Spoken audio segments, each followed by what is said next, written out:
Hello, good evening and welcome ladies and gentlemen to an all new season of absolutely epic and entertaining racing in the Just Two Idiots Championship Series. It is time for Season 13 as brought to you on the premier sim racing platform available only on PC, known as iRacing. Indeed, we are back ladies and gentlemen after an absolutely incredible Season 12 which was dedicated to the LMP2 machine, where it was the dastardly Delaras that saw our drivers take on the high downforce machines at some very challenging circuits. But for Season 13, we've turned it down a significant notch. We've halved, if not what is brought down by 2/3 the amount of engine power, and we have made a way from one of the toughest machines to master in the motorsporting world into one of the most welcoming, because we are racing for this season in the MX-5. Indeed, the Global Cup car, a staple of international motorsport. Wherever you go around the world, you'll find it raced. One of the most popular, if not the most popular car for a racing series. And what a way to get it underway today, that one of the most popular circuits in the United Kingdom, because we are here at none other than the Oulton International Circuit.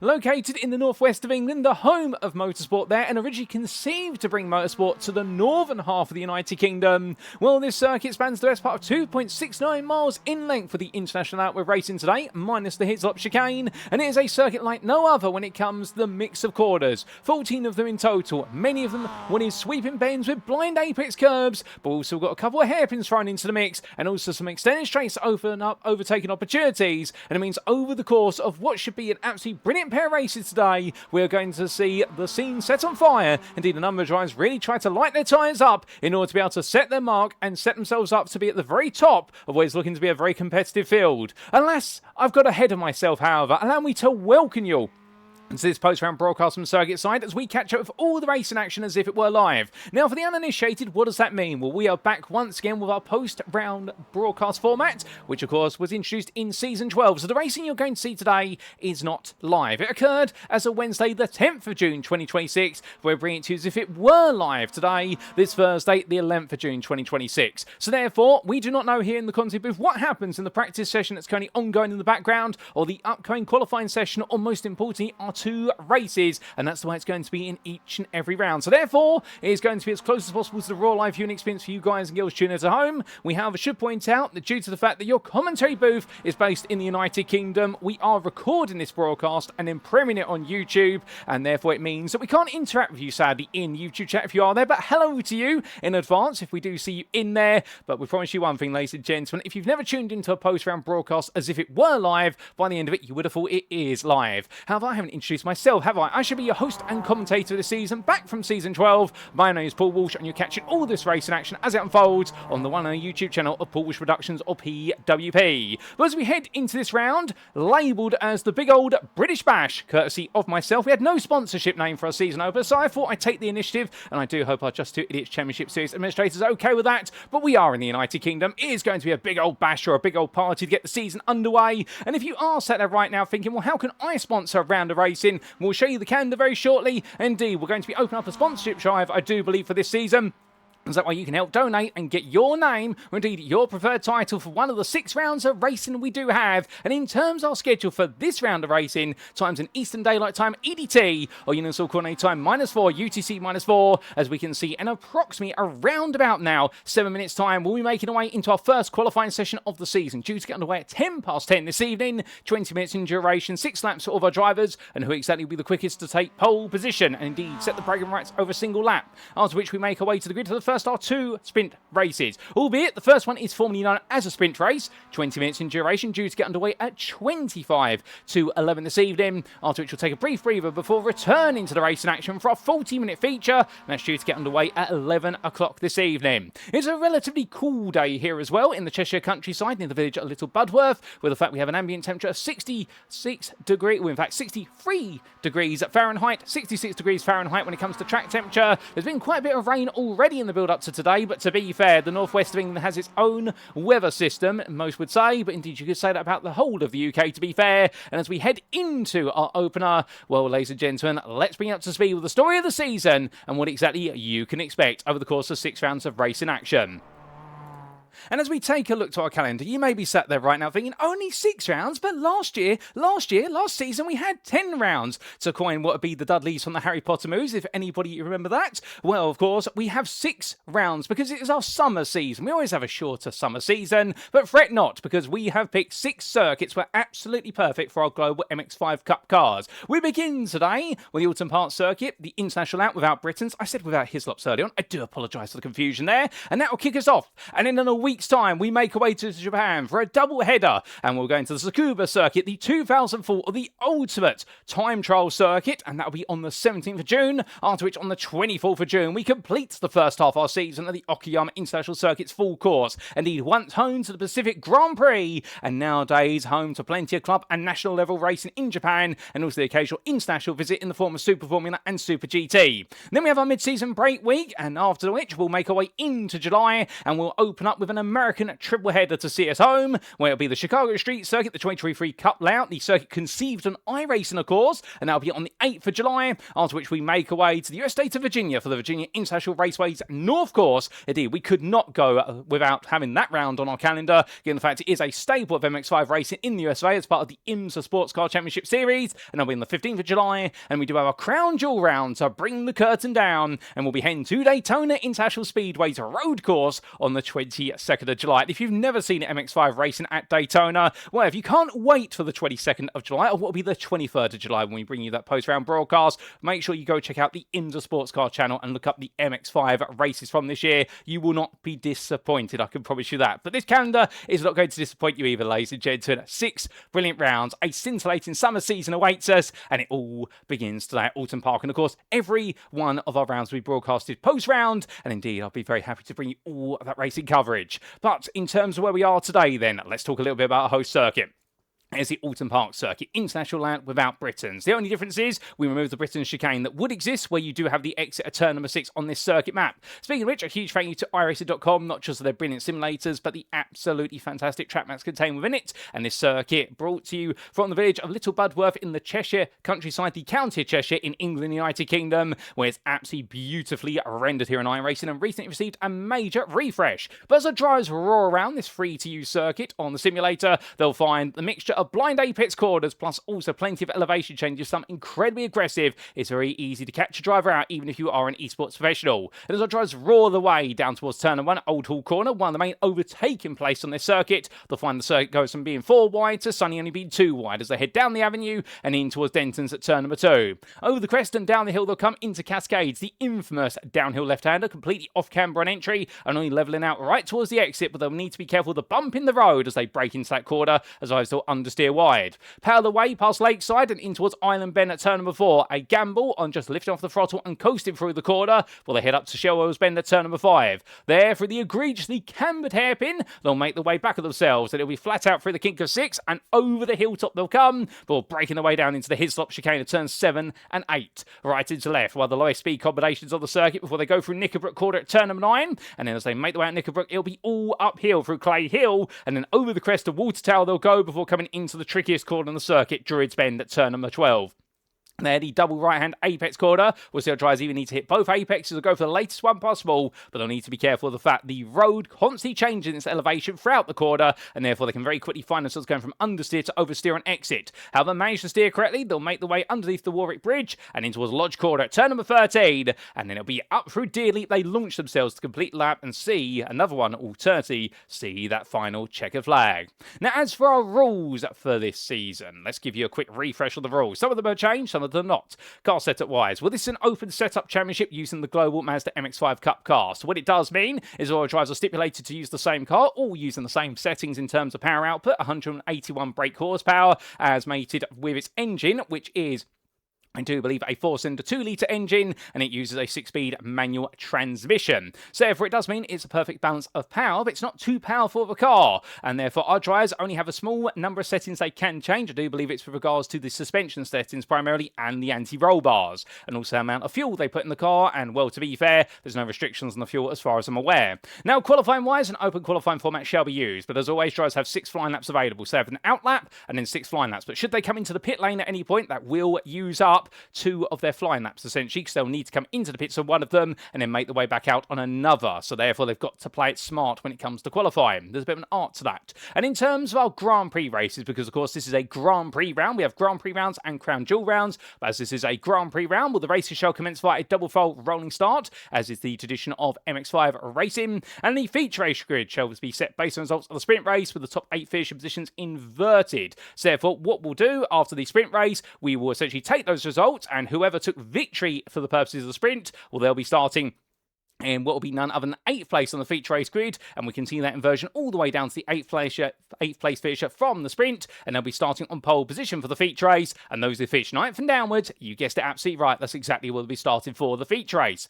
There are no mandatory pit stop requirements in the races. We are expecting both races to be without pit stops, but should drivers need to come into the pits, it could be for repair work, of which they have 2 fast repairs available. Indeed, we've been making sure the mechanics have plenty of Red Bull, Monster Energy drink, or just base caffeine, and a driver shall receive a drive-through penalty if they accumulate 16 or more instant points. We can expect elbows out and door-to-door race MX-5s, but we need to make sure it's heavily tempered, and well, that could see a driver make the way down to the pit lane, and further drive-through penalties shall be at every subsequent 8 instant points. And I do believe if a driver does get to 32 instant points, they will be disqualified, but hopefully we don't see that. And all race shunning shall be conducted post-round, where driver instants are concerned. So without further ado, ladies and gentlemen, we make our way back to circuit side. We've brought you up to speed with the rules, the regulations, and our calendar, and well, there's only one thing now to do, of course, and that is to get things underway. It's time for qualifying. Who's going to be on pole? Let's find out, because we've got 20 minutes to decide. And so as qualifying begins to get underway, well, the circuit will be quiet for now, but don't you worry, we'll start to see our drivers get out there very quickly indeed. And as they all sit in the pits right now, well, of course, the wonderful thing about the qualifying session is we can expect some of our drivers to take their time. Other drivers, meanwhile, will opt to go out there straight away. And don't worry if you've just seen the overlay refresh itself on your screen. That's on our end. There's also the trees being blustered around there at turn number 1. And we are just waiting for a few of our drivers to make their way out into the circuit. In fact, they do now. So what can we expect here with regards to qualifying? Well, any circuit we race at, to be fair, you can expect there's going to be pack-based racing in the Mazda MX-5. Indeed, this car, well, it is home to so much pack-based racing around the globe, whether it be in the IMSA Whelen Mazda MX-5 Cup, which many of you will be familiar with, of course, based on the North American continent, or in the United Kingdom, we do have 2 major championships. One is none other than the BRSCC Mazda MX-5 Cup, and we also do have the MSVT MX-5 Cup as well. But wherever you go around the globe, you will see Mazda MX-5 racing. And with pack-based racing, these cars pick up a huge draft off each other on the straights, which they run out of Shell Oils Bend as we start to see none other than Timothy make his way out, and all the way out towards what will be Hislop Chicane. Well, you'll definitely see drivers pick up a huge amount of speed over the hilltop here, and it will be worth the best part of 4 to 5 miles an hour end to end. So therefore, staying in the draft to your rival is just as powerful as being up front, and qualifying on pole position isn't always going to be absolutely key to get victory. However, of course, the further towards the front of the field you do qualify, the better your chances are of taking a podium, if not the win. But expect the battles to go all the way down to the wire unless a driver is able to make an early breakaway, but they will need to be 2 seconds away from their fellow MX-5s to be able to make the clear break, otherwise the slipstream will gradually reel them back in. And well, as we reel our drivers into their qualifying laps, we've got a few names to reintroduce, or to freshly introduce, because we've got a few names who return to the racing. They were not on the grid for season 12. Alternatively, they have made their way onto the grid for the first time in the Just 2 Idiots Championship Series, or the J2ICS community. And well, we look at Timothy here, who is new to the community as of season 13, and a big welcome to him as he makes his way towards the timeline. A lovely livery machine, the white with the blue, cool vibes down the side of it, and we look forward to seeing the 013 driver, or the 013, get on well and establish himself in amongst the community. And indeed, it'll be interesting to see where exactly he puts himself over the course of the season, because fresh faces, of course, where it always is a little bit daunting when you're new to the grid, because everyone's got their established rivalries and their norms, and then suddenly you arrive on the scene essentially to try and tear things up and show yourself to be one of the best out there. We wish him the best luck in that adventure.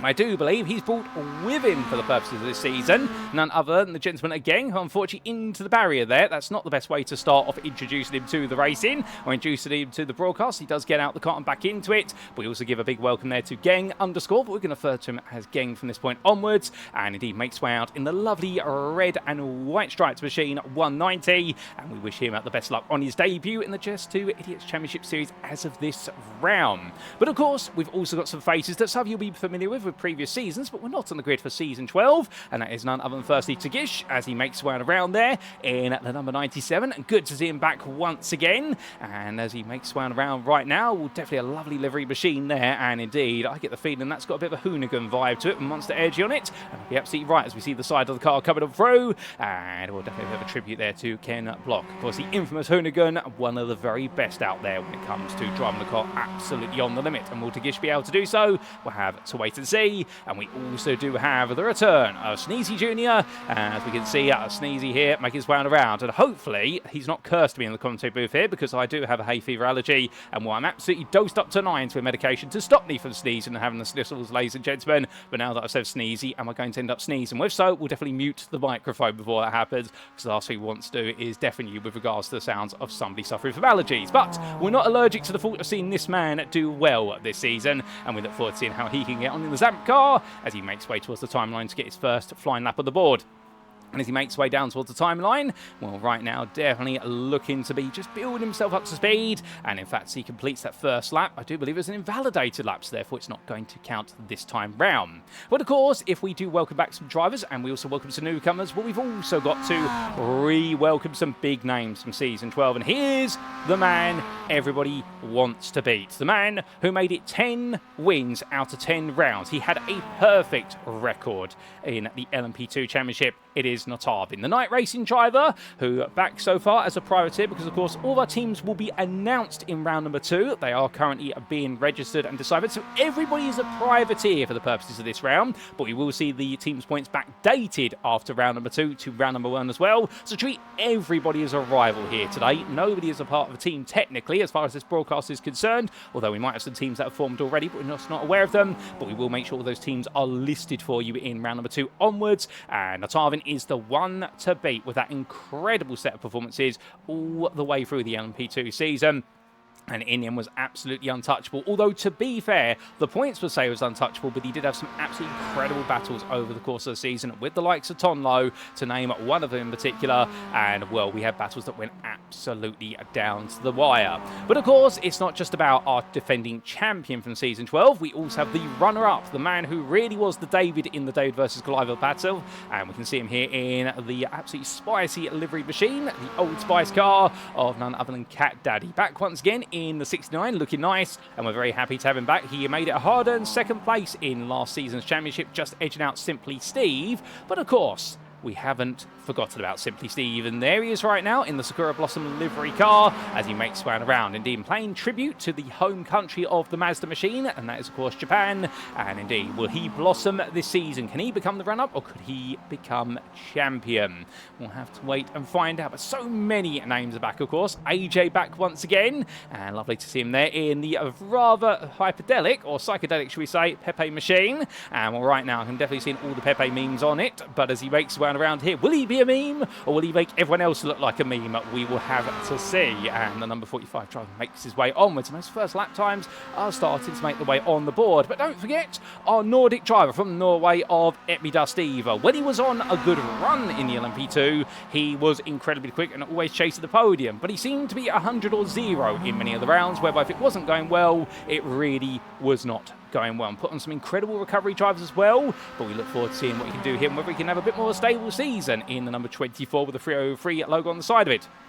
As he gets what will be his first flying lap underway. Well, very shortly we'll bring you some on-board footage of our drivers making the way on around. But some of you may be asking, how exactly do you drive the Mazda MX-5? Well, keep in mind, of course, this is quite a lightweight car. Now, it's by no means as light as an LMP2 or any sort of prototype car. 892 kilograms excluding the driver in terms of the weight of the car, as Nicolator makes his way onto a flying lap. And, well, with its brilliant amount of 181 brake horsepower, as supplied by its Sky Active G2-litre dual overhead cam 16-valve 4-cylinder engine with variable valve timing, or VVT, which is very common of the MX-5, and indeed not quite, let's say, VTEC that you see in a Honda, but variable valve timing, meaning the higher in the RPM band you go, the more engine power you do suddenly get a huge boost of engine power towards the top end, something that was also seen in the likes, if many of you remember, the final generation Toyota Celica, the one that nobody wanted to buy because it never looked like the rally car that everybody wanted to buy, the Celica GT4 brake by Toyota. two-litre, but the final generation Celica having a variable valve timing. I think it was called VVT-LI, the Premier Spec one,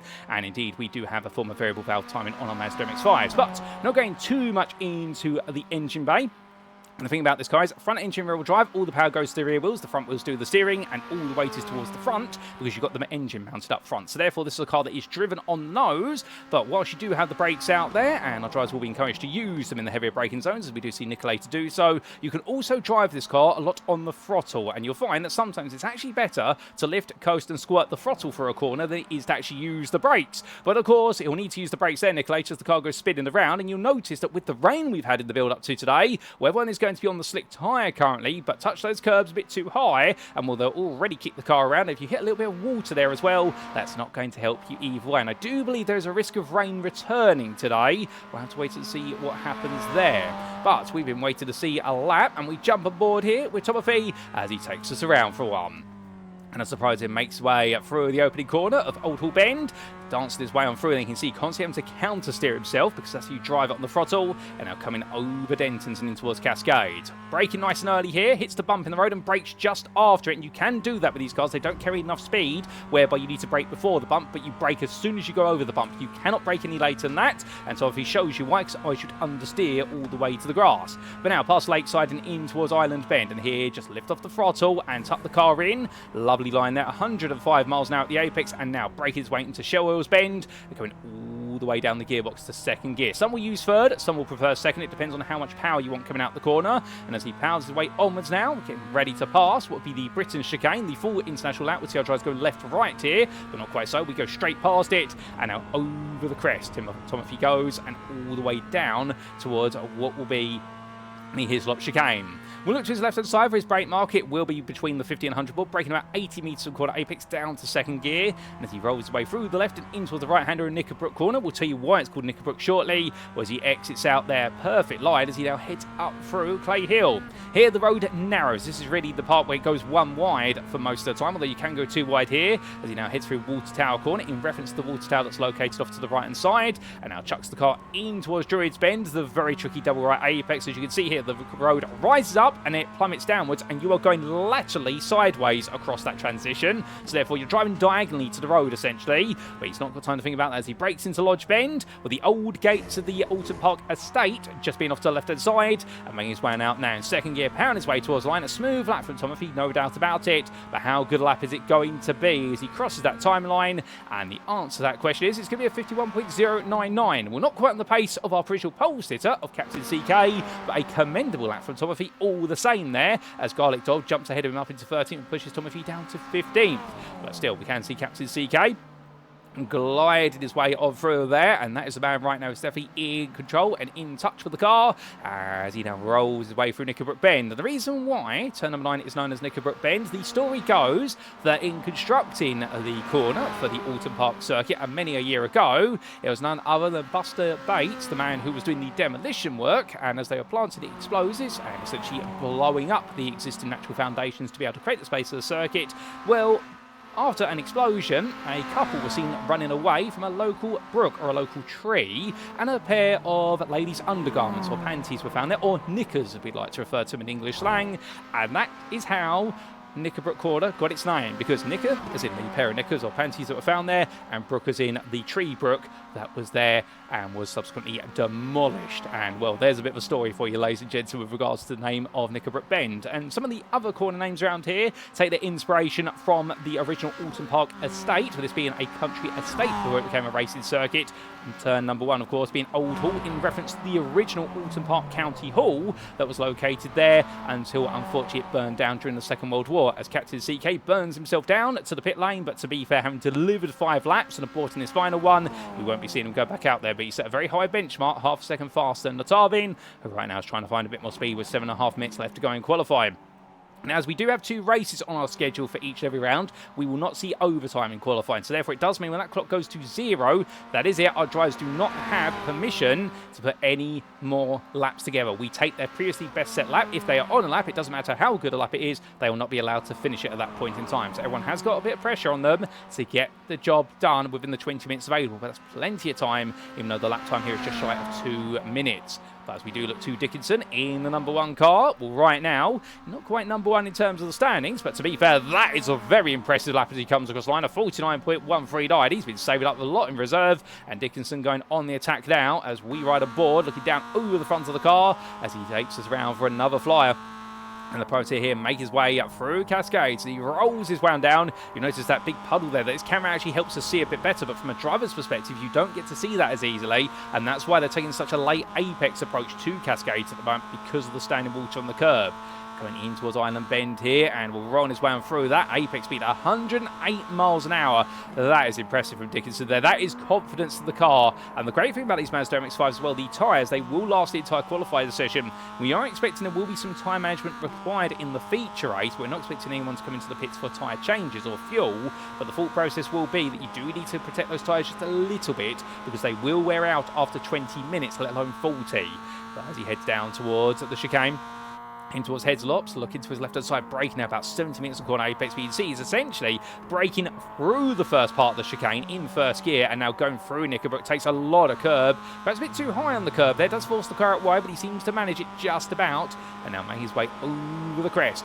Going through what will be Clay Hill into Water Tower, and we'll go through left into right, and now in towards Druids he goes. Onto the brakes here. No real brake mark. You have to do this on memory. And as he rolls around, out a little bit of understeer creeps in there. Just stops him for carrying a couple more miles an hour. But to be fair, if he started to correct that too much, the car would have gone round. And now as he makes his way in towards Lodge Bend, onto the brakes he goes. Through the corner. Nice and buttery smooth there from Dickinson. And to the timeline. Puts 2 wheels on the exit curb there. Legally allowed. And what's it going to be this time? He has got purple in the middle sector, it should be pointed out. And in fact, it's the fastest lap of the session. So Captain CK gets told, hold my beer, good sir, because Nick Dickinson makes his way all the way up to pole position by what is half a tenth there. And he goes so wide out of turn 1. I think he's completely shocked himself with that. But I don't think he needs to be shocked at that. That was a very good lap as Urko makes his way onwards. And Urko right now onto his penultimate lap with 5 minutes to go. But are there any surprises out there? Well, one of the big surprises is Nicolator. As he comes across the line, he goes onto his final flying lap. He's going to give it one last tour of the circuit. And well, let's see if he can get himself onto what will be the front rows. Well, right now, if he's down in 13th place, it's not to say it's impossible for him to get up there, but he's definitely giving himself a much harder task than he would like for the 2 races today. But the biggest shock of the ball, perhaps, is Etmidust all the way down in 17th place at the moment. Normally, the fact we do expect him to be a bit quicker in these qualifying sessions as time goes on, but also, to be fair to the Norwegian driver, he's also one of those who doesn't always get the time to practice, and he normally does have to use qualifying as a pseudo-practice session. So you normally see his times get quicker and quicker as he goes through the session. He is on his penultimate lap at the moment, and I can tell you his first sector and also so far his final sector have been much stronger. So I think we're going to see Etmidust get close to Garlic Dog at least, who is 6 tenths faster at the moment, but there will be some time to be found. As meanwhile, heading towards the timeline is Simply Steve, but will it be Simply Lovely for Simply Steve? The answer is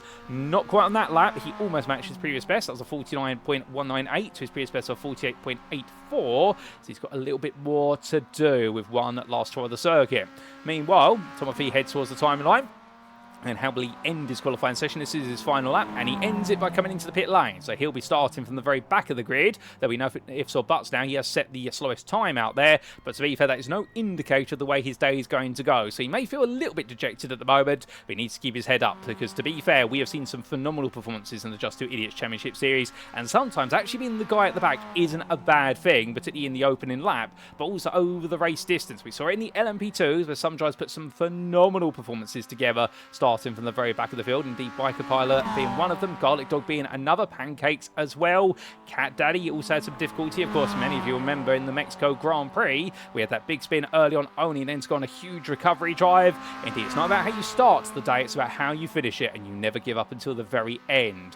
But as we do see Urko make his way onwards, and right now rolling his way through Ireland and up to a Shellwell's Bend. We're coming on to what is his final lap. And indeed, Simply Steve doing the same. Etmidust as well. So we've only got 3 drivers out there right now. Everyone else has used up all their laps that they've been allotted. And we are really coming towards the closure of the qualifying session.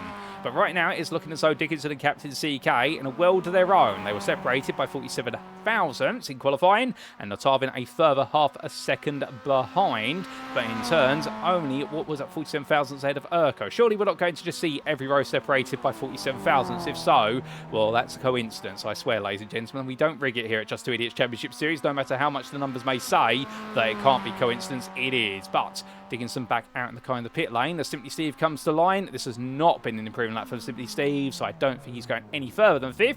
Meanwhile, Empty comes to line. As he does so, he does improve. It's a 50.094, so he's found a lot of time. That's 8 tenths on this final lap, so Empty showing there. The practice is starting to come in. The number 24 moves to 14th right at the end, and Urko will get the final lap on the board here. Well, what's it going to be for Urko? How well is it going to go? And the answer to that question is going to be, he's 5 tenths and what is half a tenth away from pole position. Can he get ahead of Notavin?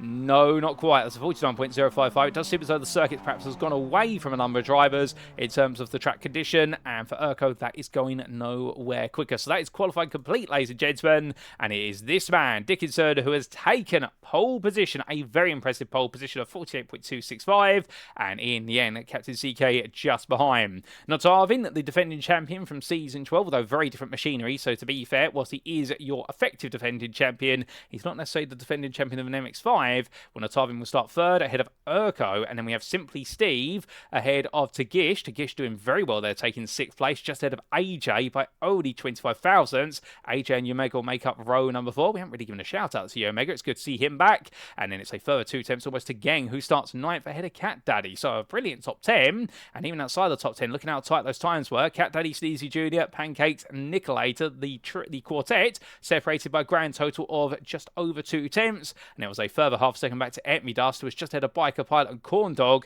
Garlic Dog almost there, and Tomothy really being a bit lonesome in 18th place. But keep your eyes out for him, because I'm sure he is going to come alive as the racing goes on. And remember, he will have the draft of the cars in front of him that he can work with. There's always a bit of a cheeky offset there. If you haven't quite got the pace in clear air, you can always find the pace when it comes to being in the pack. But without further ado, ladies and gentlemen, that is qualifying complete. Our first qualifying session is done and dusted. Dickinson sets the pace at Oulton Park, but will he set the pace in the races, or will we see somebody else come through? Well, it's time to find out as we head to the grid for the first of 2 races here for our season opener.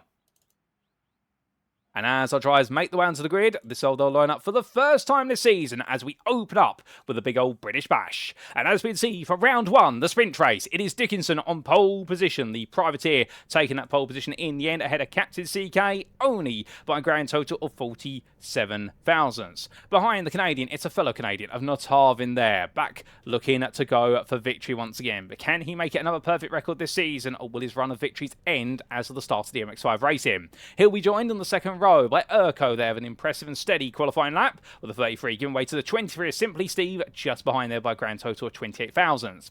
Dagish starts 6th today, the privateer just ahead of AJ, and then we did see Yomega in 8th place there, just ahead of Geng and Cat Daddy. That completes your top 10, and outside the top 10, starting in 11th place, it'll be Sneezy Jr., as he makes his way onto the grid, and we're very happy to see him there and almost into the top 10 and not too far away from it. So a bit of work to do, but to be fair, Sneezy Jr. definitely saying a chew to the ball. Pancake sits in 12th place meanwhile, and will make him be hungry thinking about his username, but at the same time as well, will he be hungering for big points today? I suspect so. Nick Leister starts 13th, not quite the qualifying session that Nick wanted, but the number 5 driver, to be fair, normally is a lot quicker in the races compared to in terms of qualifying, albeit normally very strong in strategy, but we're not expecting any strategy here today in theory, given there's no pit stops expected. So what exactly will the strategy be? How smart could he be with the draft? And it'll need to be the same for Etmidust there, qualifying well down the order in 14th place. And the Norwegian driver's got a lot of work to do. Biker Pilot starts 15th, just ahead of Corn Dog as their rivalry continues. And Garlic Dog and Tomothy complete your starting order of 18 drivers. And well, everyone very much itching to go. But the gridding process is complete, ladies and gentlemen. We now go on to our formation lap. And as Dickinson's about to get them underway behind what is our automated Porsche Carrera safety car. Well, not too far away from going green flag racing for the first time this season. And, well, as we do see Dickinson lead the field away, trying to get a bit of tyre temperature here, but I suspect everybody on the slick tyre. Nobody will be on the wet at the moment unless we're expecting rain to suddenly come. Unfortunately, we can't show you the information of what tyres our drivers are on, so we are going to have to guess it as best as possible here in the content booth. It is one of the limitations we do have a post-round broadcast, indeed, in the fact we have a lot lot of information available, but not tyre compound information, unfortunately. But as I try to head on around, I'm sure that won't matter too much here, because either compound they're on, we can expect some absolutely incredible racing, and Will Dickinson will be the one to see them all through. But as we do see the field all tucked in together, well, great to see 18 drivers out here today, and absolutely packed grid for our season opener, and Dickinson's about to get us underway.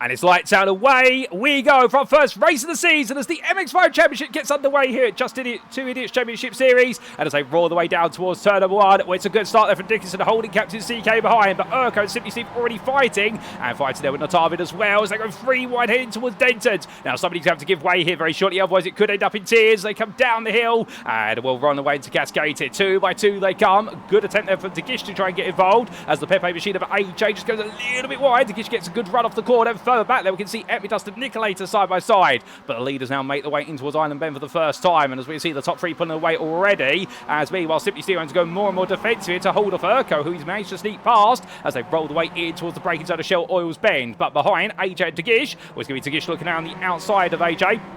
He's not going to quite make that work. In fact, now we'll see Geng try to make a move here. Geng playing the patience game here, and it's paying off in the red and white cars. They make the way through the curve of 6, and now rolling the way over the crest they'll go. But further back, Corndog and Pancakes, they're side by side as well as Corndog there. Gradually slipstream his way and past. Pancakes will look to try and get the side draft where he can, but it may not work as they get ready to break the way in towards his lops. Now on to the anchors, and we can see there that's Urko and AJ. So Sonny Tagish now find himself battling with Geng even more. Oh, goodness me, what's happened back there? There's been a big incident. We'll have to get a replay of that when we can, but it looks as though a couple of cars in pieces, and Pancakes the worst off as a result. Now, can he get that car restarted? Can he get it to the pit lane? No, it looks like he's going to have to tow to the pit, so Pancakes' race may be over before he's even completed a lap, sadly, but hopefully we'll see him back out there for the feature. If not, they can get the car repaired and get him out a lap down, but he'll still get some points if so. Remember, every point's precious here in the J2ICS, and that's why you should try and aim and finish every race you can. But meanwhile, as all the drivers roar the way toward the end of this open lap, it's definitely been an open lap full of spectacles. Epidust here fights up the inside of Sneezy Jr., and I think Epidust was at the epicentre of what happened on the run through the chicane, but we'll have to wait to see if we do get a replay. But after 1 lap of racing, it's Dickinson ahead of Captain CK, followed by Notavin. Then it's Simply Steve. Your top 4 break it away. 1.5 seconds clear of Urko, who holds on to 5th. Then it's AJ, followed by Tagish, Geng, Yomega and Cat Daddy. But meanwhile, battling going on here as we do see Notavin going around the outside of Captain CK, but as the Dunder Muffin machine tries to hold on here with Notavin here on that title line, holds it together. Simply Steve takes a bit of a rallycross approach there to exit Cascades. That's not going to be allowed. That will be an instant point that goes to him. And as they head in towards Island Bend, we have to avoid picking up too many of those, otherwise it will be a drive-through penalty. But there we can see Geng still fighting with AJ, gets up the inside, and Geng really started to sneak his way forward here. I think he's going to be one to watch out for, not just today, but over the course of the season. I think he's one of those drivers who right now is going under the radar a little bit, just based on his qualified performance alone. But to be fair, can we really judge him on just literally turning 6 laps? No, we can't. But right now he's looking very impressive as they make the way along the back stretch. We can see, meanwhile, that is Simply Steve. I think he's picked up a slowdown as a result of that run wide out of Cascade, and he's serving it there. He's burning it down the back straight. He's got time to do so. They get 30 seconds with which to do it, and therefore making sure to serve it as safely as possible, but it now causes him to lose 3 places. So Simply Steve down to 7th, and then we do have Tagish, Geng and AJ ahead of him now as they come over Clay Hill. But as they do, goes into the grass. Number 33 driver going around there, and that's a common place to see cars spin to the inside of Knickerbrook Bend, but I'm not sure if he's been aided on that journey or where he's made it his own volition. We'll get you some answers very shortly, but as he rejoins, we'll drop behind Corndog. Well, meanwhile, Tagish having to really put up a defensive wall as we look back from the rear of his car, but not for too long before Geng goes up the inside. So Geng goes to move here, but it's 2 by 2 into the braking zone, as you can see just behind us. AJ and Simply Steve exchanging blows, and as they make the one out, they'll be exchanging insurance details as they rub paint and roaring the way towards another lap. Well, right now, Geng getting clear to Gish, but AJ and Simply Steve still 2 by wide as they make the way in towards the opening bend. We're going through Old Hall. And will Simply Steve go for it? Not quite so. Instead, he backs off there, knowing the title line's not going to be conducive to the effort. And we're understanding they don't want to let the leaders go. And at this point, they don't want to let this man Geng get away, as otherwise he'll just simply disappear up the road. It'll be a very lonely road for the rest of the race. But to be fair, I don't think you're wide if it translates into 4th place and what will be 5th place on the starting grid for our final race of the day. But at the front of the field, the battle opens up as Notavin looks up the inside. Although this could be posturing to be the to be between them, to be fair, in the fact that right now 2 while they go. Dickinson back on the inside here, but if anything, it actually looks like Dickinson wants to lead.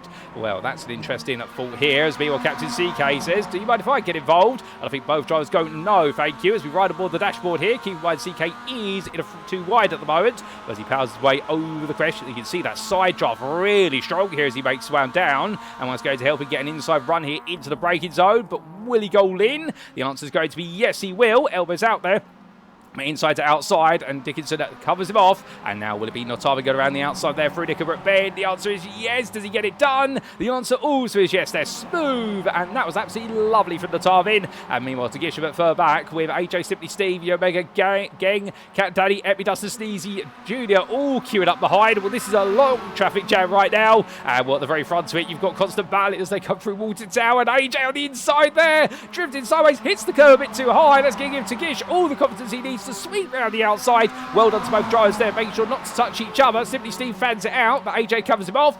Simply Steve right now knocking on the door of both drivers in front of him, saying to them, how do I get involved? Sneezy Jr. meanwhile right at the back of this and just watching on eagerly. As meanwhile, let's not forget we've got battles going on further down, and that's Biker Putt trying to keep Nicolator and Garlic Dog behind as Nicolator squeezes his way ahead of the Old Spice machine of Garlic Dog. So a bit of a change there, but they'd ideally like to get into that battle for what would be fourth place. It's not too far away, as getting on the inside there of Omega, the lovely Liquid Death livery machine right now. Well, definitely he's trying to flow like Liquid as he heads on down, and well, coming down the hill again with 14 minutes still to go. We've got a long way to go in this race. Oh, that's a big run deep there, and well, meanwhile, as that was a run deep for none other, I do believe Omega. We also do see the Nicolator Bike Part exchanging as Epi does, as I'd say, go very wrong, and he rejoins. Oh, goodness me, what's happened to the 303 driver? I'm not quite sure, but I'd tell you one thing, he rejoins all the way down to 14th place, and meanwhile, Biker Pilot here, side by side with Garlic Dog.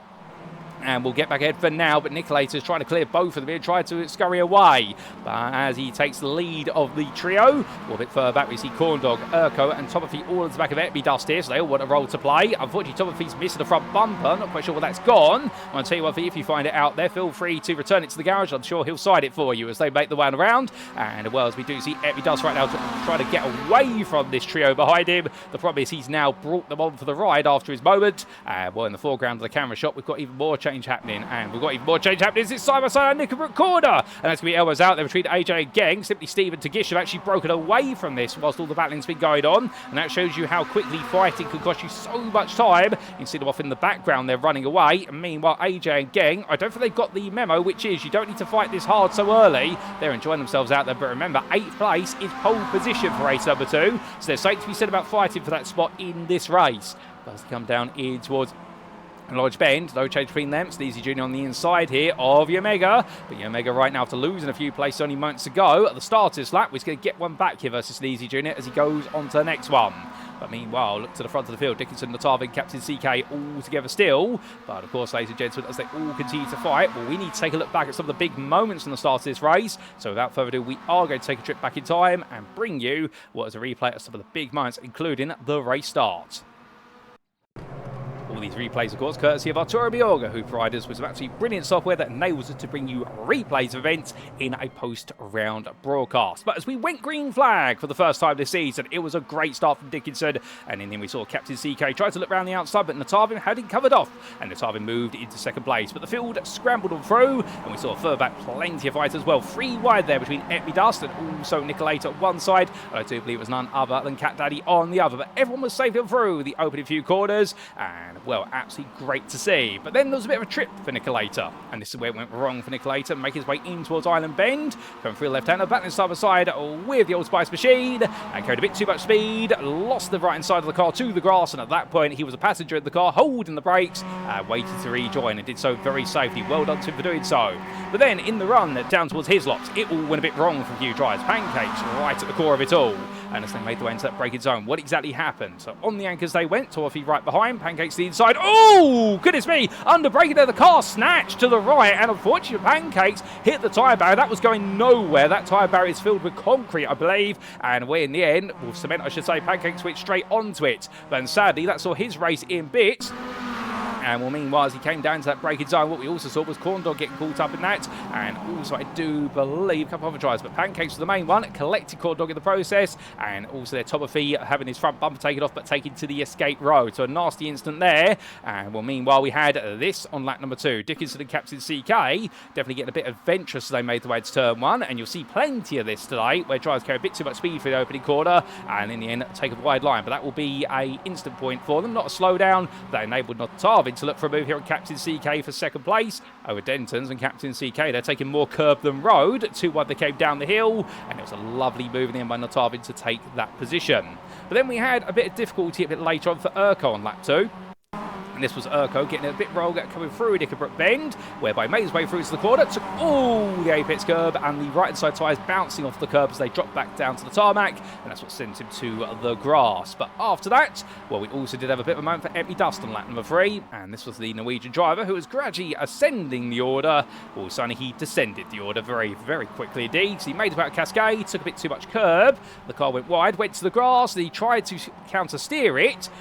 In the end, he did just about keep it on the road, to be fair, so that was not the worst amount for Heavy Dust. It was a lap later at the same corner, so lap 3 was the precursor to lap 4, and in the end, he had a full-blown incident here, took way too much curb on the tight line, trying to battle hard there with Omega, and went spinning on the round, but rolled it off the road whilst it was a clear road. And we also did have this for Biker Pilot at the end of lap 4. And this was Biker Pilot battling hard with none other than Garlic Dog, making the way through Druid's Bend. And in the end, oh, big elbows out between the two of them. And Garlic Dog survived it. Biker Pilot did not. But with that, ladies and gentlemen, we head back to your live racing. And as we do come on back, we spent a bit of time in replays, and of course we do apologise for the fact we have missed anything that's happened, but it's always a trade-off there, as meanwhile, plenty more to come. We do see Epidust and Corndog fighting side by side as we come back to the battle for 13th place. Epidust trying to rise. Oh, there's a tap to the rear of Epidust's car by Corndog, and in the end, well, you can see Epidust just about styles it out and keeps it pointed in the right direction, but meanwhile, that does mean now suddenly Urko's going to have an opportunity here, and Urko's car looking a bit bruised as he comes on through the opening bit. At least that front bumper doesn't look too happy. It's never a sad day in a Miata, however. So long as it's still on the road, there's always excitement to be had. But meanwhile, at the front of the field, Notavin up the inside of Dickinson. And Captain CK sitting back in third place. But look at how Simply Steven Tagish have caught up here. All this fighting is bringing the top 5 back together. And that's the thing. That's the one thing we can always take from MX-5 racing. You either have to work together or fight with each other. Fighting costs you time. Working together gains you time. And therefore, it really becomes the game. As the saying goes, the enemy of my enemy is my old friend. As once said by good old Captain Price, if any of you do remember what I'm quoting. And once they come down in towards the braking side here, they'll find that it cuts both ways, as Backroff would say in return. But meanwhile, as Notavin, Dickinson and Captain CK stay together, Simply Steve there defending versus Tagish, and well, right now not quite working out the way he wants it to, because Captain CK had to really keep Steve at bay, and Tagish there just watches on and wetting his lips, I suspect, for the opportunities that lie ahead. But top 5 very close together, and further back, Corndog still fighting hard there with Epi Dust, albeit they're catching up to Urko little by little, and Topofee, to be fair, not giving up, which is great to see, and staying right there as we ride aboard the front gyro camera on the number 13, but the problem with that missing front bumper is it won't really hurt him through the corners, but what it will create is an absolutely huge amount of aerodynamic drag, and that's why he's losing so much time here. He has got the draft of 3 cars in front of him, don't question that, but what you do have to question is the fact the amount of aerodynamic drag is actually neutralising the benefits he gets from slipstream, so he doesn't gain speed on the straights in the toe, whereas his rivals will, and that's why you can see, whilst he's in a much better run through Druids, it doesn't actually allow him to get close. In fact, he's got to really lunge on the brakes in a close-up, so that makes racing for Topofee a lot harder. He already need his rivals in front to make their own mistakes. If not, he's going to have to be very brave on the brakes. He's going to have to get some first-class stamps prepared, if not multiple, in order to be able to get this all said and done if he wants more positions. But meanwhile, back to the front of the field. And as we do, we're going to be constantly looking up and down the order where we can. And we can see there right now, Notavin going a bit defensive here as we look back from the rear of the number 28. But the Canadian driver right now making sure that Dickinson there has got the hard work to do. Simply Steve tries to go around the outside. He goes a bit too high at Shell Oils. And that is going to bring none other than Tagish into the play. And well, Tagish right now, what do you do in this situation in the number 97 driver's shoes? Because, of course, you've got all the fighting in front of you. But how long do you wait before you get yourself involved? That's the hard part. Now, of course, we've got this lap plus another 3 to go, as we've had Sneezy Jr. towed to the pit lane. We'll try and get a replay of that when we can. Something's gone very wrong for the 29 driver. Not quite sure what has happened, but what we can tell you is as the top 5 weave their way through Nickelbrook Bend right now, Tagish, I think, is starting to build up for a bit of an attack. And then 3.5 seconds back, it's Cat Daddy, AJ, and Yo Mega together. But right now, Cat Daddy will be hoping that the fight in front continues to grow, and therefore he can get involved. He brings AJ and Yo Mega with him, but otherwise, right now, he's got the unenviable task of trying to keep 2 very formidable drivers behind him. And remember, these 3 fight over the front 3 spots of what will be your feature race grid. Back way down towards Lodge Bend this time. Here comes AJ looking for a move on the inside. And goes all in on the brakes there. As he comes through, Cat Lee goes to the switchback, but it's not going to quite work out. And Yo Mega watches on again, pushing harder to catch back up after losing this group earlier on. But right now, he's still got a bit more time to see if he can get onto the back of them and get involved and potentially take pole position for the final race of the day. Oh, hold up a second. Who's that rejoining? That is Simply Steve coming back on the road, coming out of Old Hall Bend. I suspect there's been a bit of an incident there, and well, we are hearing that Captain CK also had a brief off, but Simply Steve having a huge off there, and well, as he goes off, meanwhile we go on seeing Tarvin and Dickinson. Dickinson this time moves into lead, drafting his way on past, and well, this comes through the left hand, and Tarvin right now just simply tucks back in and says, you know what, I'm going to work with you. The only lap that matters is the final one. That, and the final run to the finish line is where he wants to be leading. So I think Tarvin here just simply holding those lines, which are going to help him shed some speed. Although saying that, coming out of Shells Bend, he's had a much better run than Dickinson. And I think throw that theory out the window that I've just simply said to you, ladies and gentlemen, because suddenly Tarvin's starting to push his way past. But here comes Captain CK, and he says to Dickinson, why don't you continue fighting? I'll give you a small bump on the backside, bit of a bump draft, and they'll go 2 wide into the chicane here. So Captain CK being a bit of an antagonist. He's allowed to do that, to be fair. They are allowed to bump draft. There's nothing in the rules. It is all part of Mazda MX-5 racing, but you're only normally allowed to bump draft on a very clear straight. You cannot bump draft going into a corner, of course, because it would be the equivalent of essentially pushing to pass at that point. And indeed, the physics of these cars, whether it's in real life or in a simulator, will not allow for it. If the laws of physics do say that for every action there's an opposite and equal reaction, and will bump drafting through a corner definitely is going to lead to a huge reaction, no doubt about it. And the Tarvin, so Captain CK, Dickinson and Tagish, that's now the top 4 order. But 2 seconds behind is Simply Steve, AJ and Cat Daddy, and Yo Mega under pressure from Geng.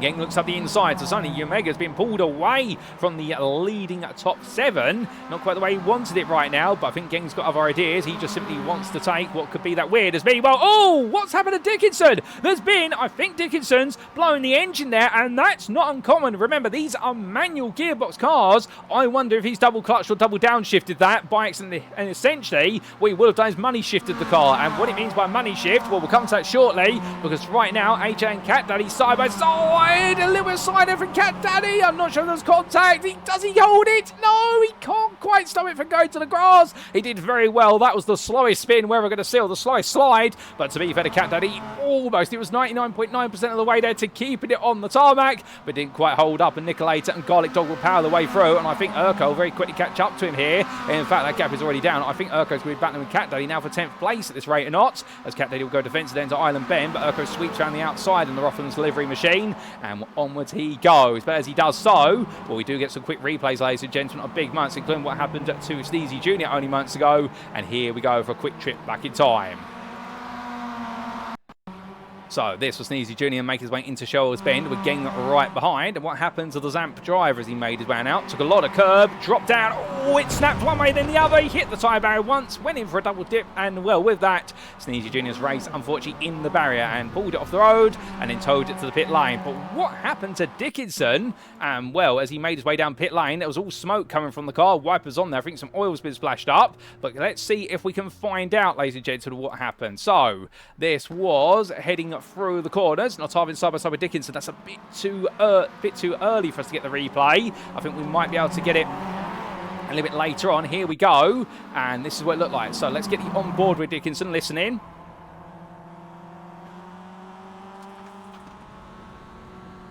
And I think, ladies and gents, we'd actually blown the engine coming out of the corner. I think he double downshifted there and caused a money shift by accident, number 1 driver, and if so, had to come into the pit lane. Well, unfortunate for him. But with that, let's take a look at what happened to Cat Daddy. And that was the big spin, of course. This was the fight with AJ. There was a tiny touch there. Well, it might have been netcode, to be fair, but the priority in the end just being unsettled. And the 69 parked to the grass. But back to your live racing we go. And we come back in good time as well because we've got 1.5 minutes left on the clock. In fact, 1 minute 10 now, as we do see that on the overlay. And as our drivers continue to run around, well, still plenty more fighting to be found. Urko making sure that he's breaking away from Corn Dog. Corn Dog battling with Cat Daddy here, and well, it's going to be Corn Dog getting there. Well, it will be Corn Dog there, as I'm completely mesmerised by the lovely lady on the front of the car. Well, right now, can't stare too much, ladies and gentlemen. And, well, we can see that Corn Dog moving into 11th for Cat Daddy and Empty Dust just followed suit. But the big battle, of course, as Dickinson has had his car repaired. He's making his way out the pit lane. Well, as soon as I say the big battle, Captain CK goes loose there at the Hislop chicane. And suddenly, what's going to be a three-way fight for the win now could be Natarvin's with half a minute to go. Well, will he get this last lap? Will he get a 12th lap in? We'll have to see. It will be very close here. They haven't got that long left, but it'll be tight. And, well, I don't think we'll get a replay of what exactly happened to Captain CK if we are on our final lap. But what we will see is Natarvin right now making his way on through. And Tagish not too far behind with Simply Steve, then AJ. They're fighting over the third place spot now on the podium. What was fourth? And AJ here itching for the scrap. But the checker flag comes out, ladies and gents, for this race will be called at 11 laps. And for Natarvin, well, what a way to restart. Carrying on from where he left off, it will be 11 wins in a row in his career, and it will be the first MX-5 win of the season for Natarvin ahead of Tagish, followed by what will be Simply Steve, who holds off AJ for the podium. Gang takes fifth ahead of Yomega, and then it will be Captain CK, who after that late instant comes home with 7th place, and then we will see, bringing home 8th place to take pole position in the feature, it will be Nicolate, who falls his way from 13th to 8th,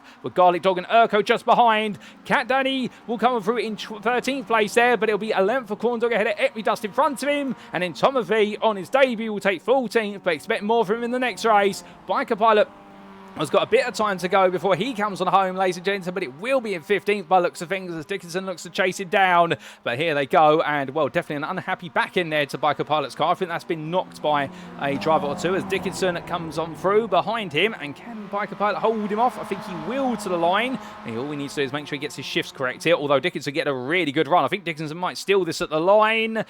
Does he? He does. Dickinson takes 15th place in the end off a Biker Pilot, and, well, that'll be some compensation with Pancakes in being your last finish of this race. All of them on the lead lap. Unfortunately, we did lose one driver from this race, and that was none other than Sneezy Jr. with that big error at Shell Oils Bend that we saw earlier on and we got the replay of.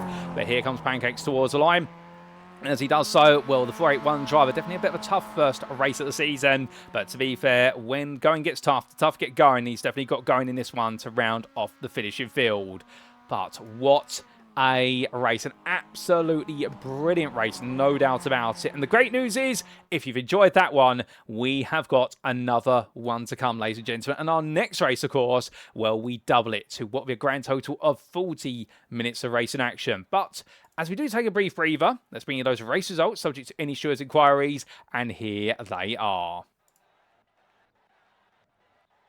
And as we can see, we have begun our season for round number 1 of the Just Two Idiots Championship Series Season 13, the MX-5 season, with a big old British bash here at the Oulton Park International Circuit in the Cheshire countryside, hosted on iRacing. And, well, Natarvin taking the first win of the season. He may not have started on pole, but in the end, he's definitely earned that win, with Tagish taking second. And what an effort from Tagish in the 97, to be fair, slowly stalking his way forward through the field, cutting like a knife, and in the end, definitely landing a decisive podium ahead of Simply Steve, who returns to the podium. Great to see him up there, the number 23 driver, but what a fight he had with AJ. The top 4 separated by just shy of 2.7 seconds, and it was a further 1.5 seconds to Geng in 5th place. And keep your eyes out for the 190 driver. With the way the field split in the end, I think he was hoping for a podium this one, but that top 5, that is a huge result given where he started, and I suspect in race number 2, he really will be a threat factor for the win. Yomega 6th there in the end, making sure to stay ahead of Captain CK with that late incident through the Hislop chicane. We're not quite sure what happened, but we saw him in the grass.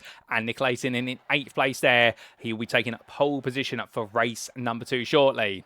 We then saw Garlic Dog in 9th place, just ahead of Urko, round off the top 10. The two of them separated by only what was 1.2 tenths of the finish line. And outside the top 10, Corn Dog in 11th place, fended off Empty Dust by a single half a tenth. And now it's Cat Daddy in 13th, a further 10th behind, 2 seconds clear of Tomofi. And it was Dickinson, Biker Pilot and Pancakes completing your finishing order. And Sneezy Jr. unfortunately retiring from the race with 4 laps to go due to that huge shunt to Shell Oils barrier. But to be fair, we look forward to seeing him back out there, starting from the back of the field for race number 2. And the great news is, of course, we have got one more race to come. And as all our drivers take it nice and easy, well, ladies and gents, we do have a 5-minute warm-up period. So this is the perfect opportunity. If you haven't had the chance yet, perhaps you've been absolutely glued to your TV screen. And that's absolutely fine, to be fair. That's what we want to hear. But this is a perfect opportunity. If you need that bathroom break, if you need to go get yourself a top-up of liquid refreshment, go do it now. If you're feeling a little bit peckish, perhaps this race actually has made you hungry, and the thought of hearing the name Pancake shouted out at you has made you feel a bit hungry every so often, well, definitely grab that snack now, because when we come back in approximately 2.5 minutes time for more racing, well, you want to leave behind that 40 minutes of racing. And I'm going to heed my own words and make sure I take a big gulp of water now, ladies and gentlemen, because otherwise I don't think my voice will quite hold up in our second race of the day.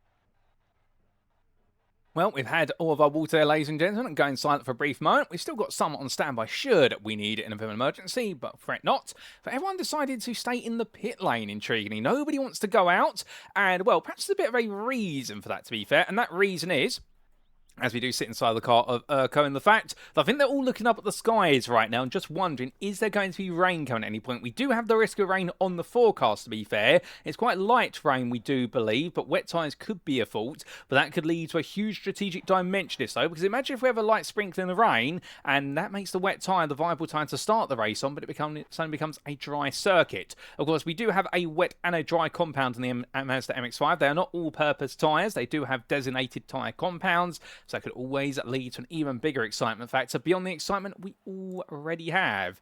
But as we do have AJ deciding to go out there, so he's going to make his way around on the slick tyre. What did we see in race number 1, our first race of the season? As AJ there gives you a very inventive means of covering the whole circuit, albeit that will be disallowed, of course, in the race. He won't be permitted to do that. And, well, just goes to show you how easy it is to get it wrong at Cascades and cascade your way all the way over the road. Well, what we got to see, pack-based racing right at the core, but also plenty of overtaking action. But the cost of time when you battle side by side, a huge amount of time being lost. And we suddenly saw what was a breakaway trio for the lead of the race, with what was a 4.5 second gap at its peak, suddenly brought all the way down, enabling likes of Simply Steve and company to get closer and closer. But of course, now we have our top 8 inverted grid. And that can only mean one thing. There's going to be plenty more excitement to be had, but also we'll see some fresh faces up towards the front. And can they stay up there? Can they stay in the battle all the way towards the end? Because we've also seen in qualifying, if you had a half a second pace disadvantage, it means nothing when we go racing, because that's how strong the draft is off of these MX-5 cars. So without further ado, ladies and gentlemen, it is now time for our drivers to make the way to the grid for race number 2. But who exactly will be bringing home at the victory in the feature race? Let's find out here at Oulton Park.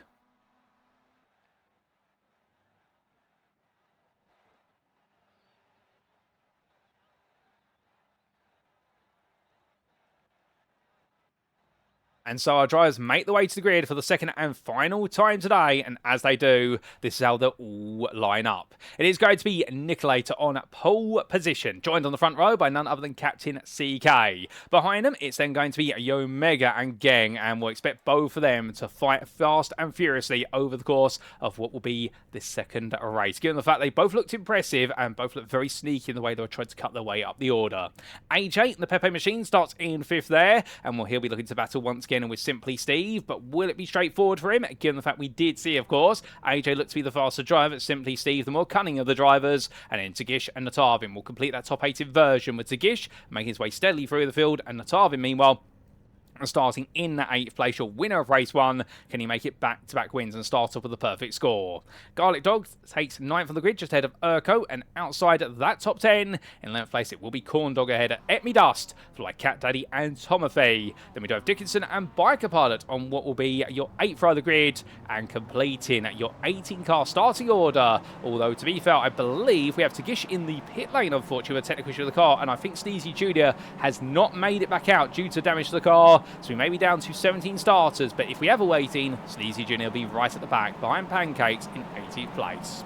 But ladies and gents, the formation lap is already underway. Our driver's very quickly heading on around. It's only a short formation lap, and Mortigish in the pit lane waiting to be released, but it will only be released once all the field has made its way past the safety car and race start exit line. Of course, there's a denoted line where he'll be released from, so he can't gain an unfair advantage from the pits. But without further ado, it is time for race number 2. Nicolator's your pole sitter, and here we go, ladies and gents, when he's about to get us underway. It's over to Nicolator.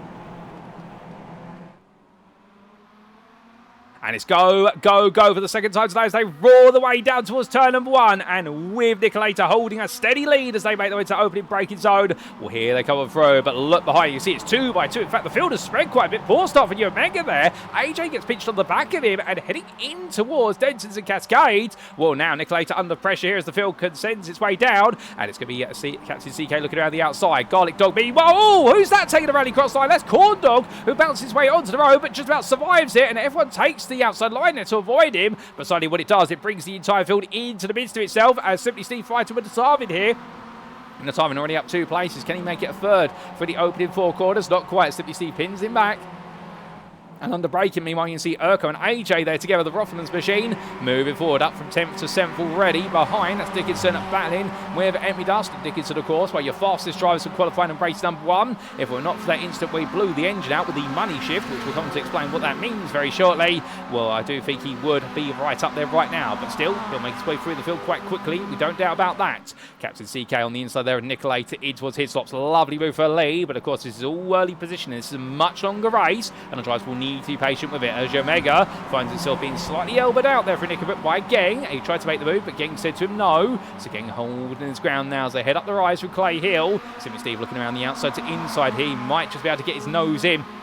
But this section of road really tapers tight as they come through Watertown in towards Druids. So therefore you've got to be committed on the inside. You can't make a half move, otherwise you'll make contact. And in the end, they make it through side by side. Simply Steve there showed his commitment, but Natarvin also wants to get involved as the rest of the field makes its way through. We can see there, Cat Daddy, Tomafee and Biker Pilot fight each other. Will they go 3 wide on the fan here? No, they will not. We'll see. Will be Tomafee and Cat Daddy side by side. Tomafee tries to go around the outside. It's going to be a lovely move there. Gets it done. Does Tomafee up in the 12th place. Smooth move, a place gained. But after 1 lap, Captain CK leads ahead of Nicolator and Geng. Then it's a 1 second gap back to the rest of the field, headed by Simply Steve, Natarvin, Omega, Urko, AJ, Dickinson. That's through to 9th. There's 1.6 seconds back to 10th place in the hands of Epney Dust, with Garlic Dog, Tomafee, Cat Daddy, Biker Pilot, Pancakes and Corn Dog along for the ride. And Tagish is also a little bit further back now. He is shown as a lap down on your screens, but we promise you, ladies and gentlemen, he is on the lead lap. Oh, goodness me, what's happened here? There's all smoke, and let's give it a spin for Omega. Omega goes around, and I think Garlic Dog being collected there, and he just misses the car of what was Urko. My goodness, that could have been far, far worse, but thankfully it was not. And well, unfortunately for both Garlic Dog and Omega as they both get themselves up to speed, but I think both cars are out of this race, or at least into towards the pit lane. They've got a lot of damage on them.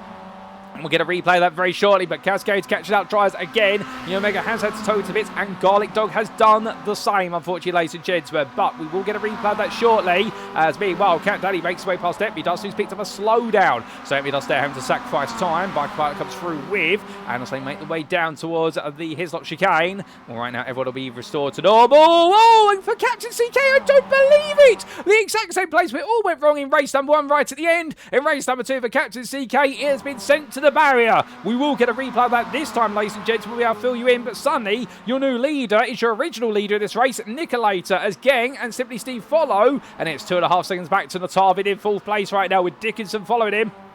And right now, Natarvin definitely making sure to keep himself smooth and steady, but having moved his way from 8th to 4th, he's halved the deficit to the front. Now, could he take those final 3 places? Can he make it 2 wins in a row here today? Indeed, could he be looking to go 2 seasons back-to-back at the Just 2 Idiots Championship Series with all the wins? Now, meanwhile, hold the phone on the thoughts of Natarvin, because this is 3 wide. Simply Steve, is he going to do it? Is he going to make it 3 wide? No, he backs out right at the end. That, I think, was Simply Steve listening to the angel on his left-hand shoulder in the form of Miata saying, Steve, don't do it. It's not worth it, not this early on. And the devil on his right-hand shoulder, looking to be a very red and menacing MX-5 in the form of Geng's car, saying to him, go on, do it, you know you want to. But in the end, Geng lets him go there in towards Cascades. They swap the places around, but this is smart racing between them. They know what's coming behind. They know Natarvin's chasing after him. He's within 1.2 seconds. They do not want him to play a role in this. They are trying to work together, but of course, it is always a temporary alliance here. What might be an alliance for one section lap suddenly becomes what will be a broken alliance for the second section lap, or even over multiple laps. We will see.